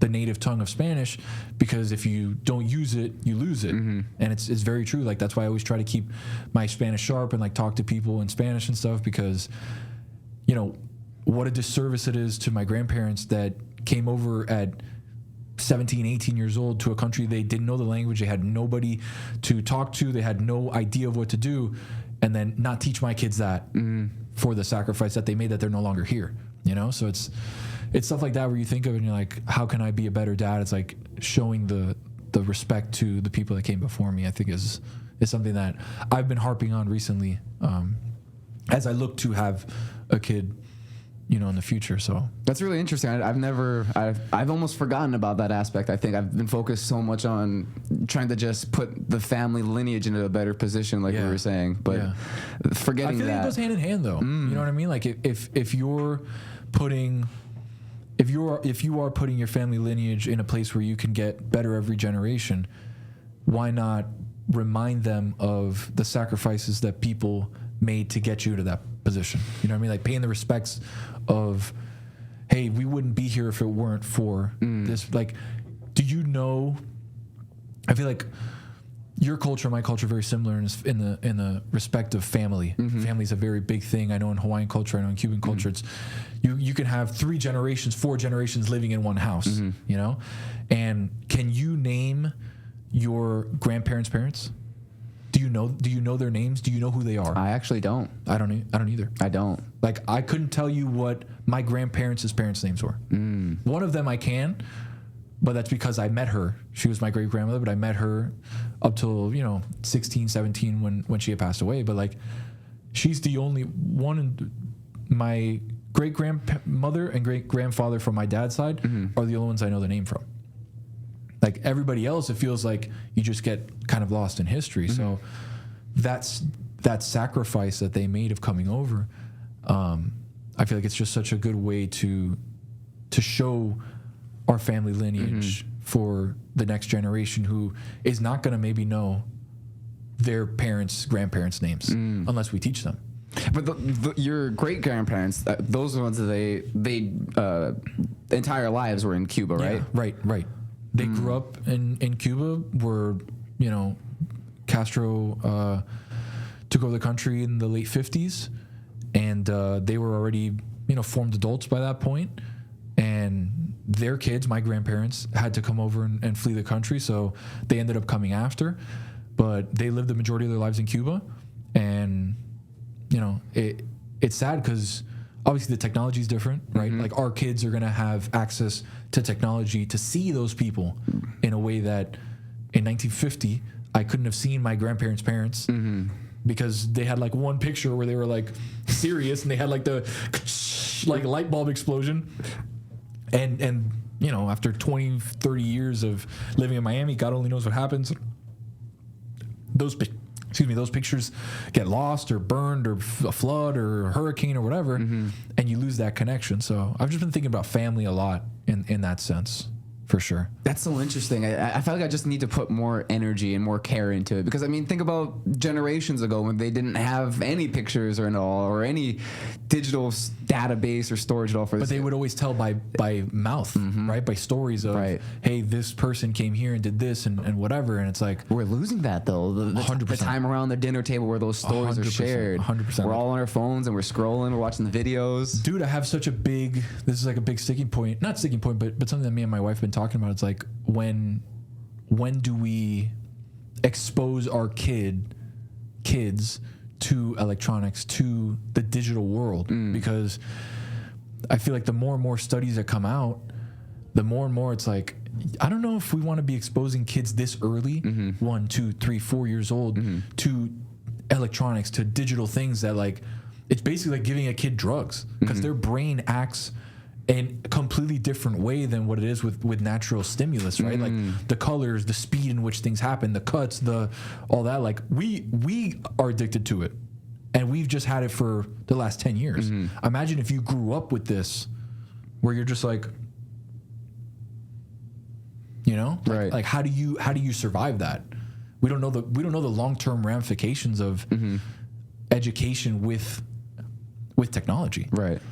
Like how do we know in 20 years that the stuff we're learning now, scientists are going to come back and be like, ooh, we shouldn't have been doing that. It's going to be like cigarettes, dude. Like social media, digital stuff is going to be like cigarettes.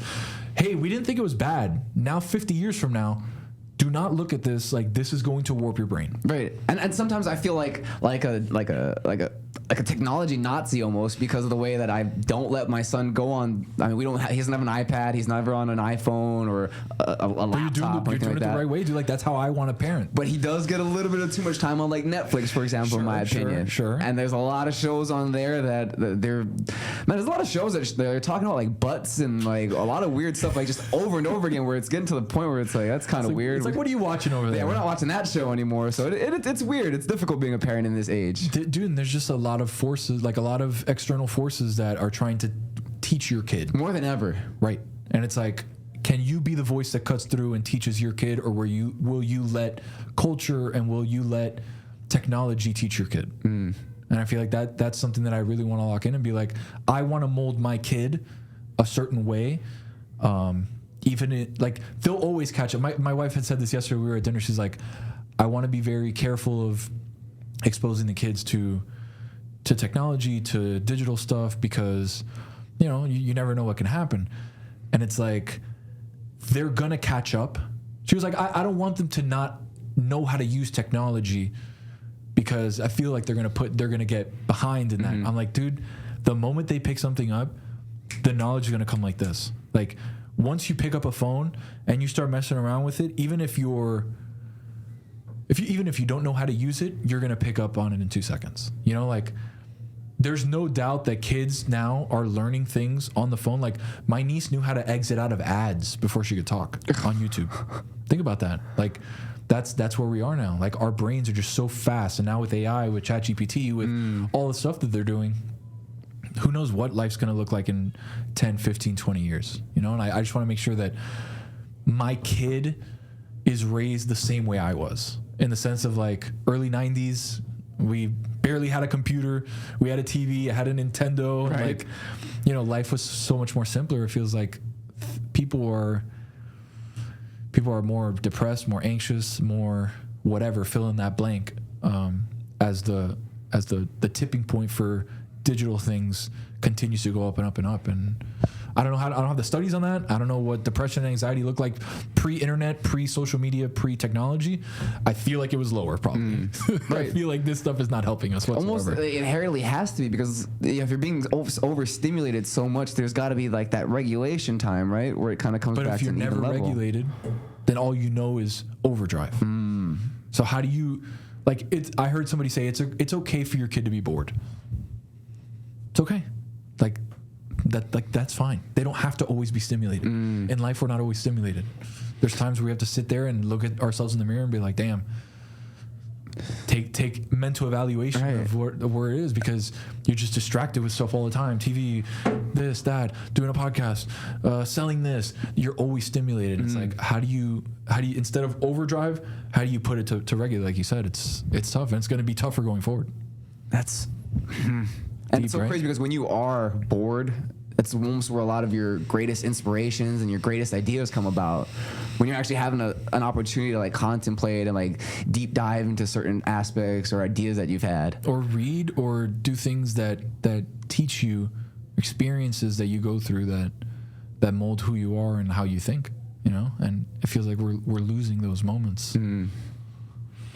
Crazy, bro. Yeah, it really is. Well, look, we have been going a little over 2 hours. Is there anything else you wanted to put out there? Go check out MMA Hangout, Batard Show, Tony Tonight, Sunday Night Live during the football season. A ton of other stuff too that's coming your way at 10-Day Tony on Twitter and Instagram. We're just making it happen, baby. He's everywhere. I love everything you guys do. Everything you put out, I end up pretty much watching. Thank you, bro. It's I appreciate great. that. You can't do enough. Keep the foot on the gas pedal. I am continuing to do more. You're the man. Thank you so much, Tony. Bro, I appreciate you so much. Can't wait to link up again. Let's do it. Take care, brother. See you so much. Still Friend Show episode 83. See you guys next time. Let's go.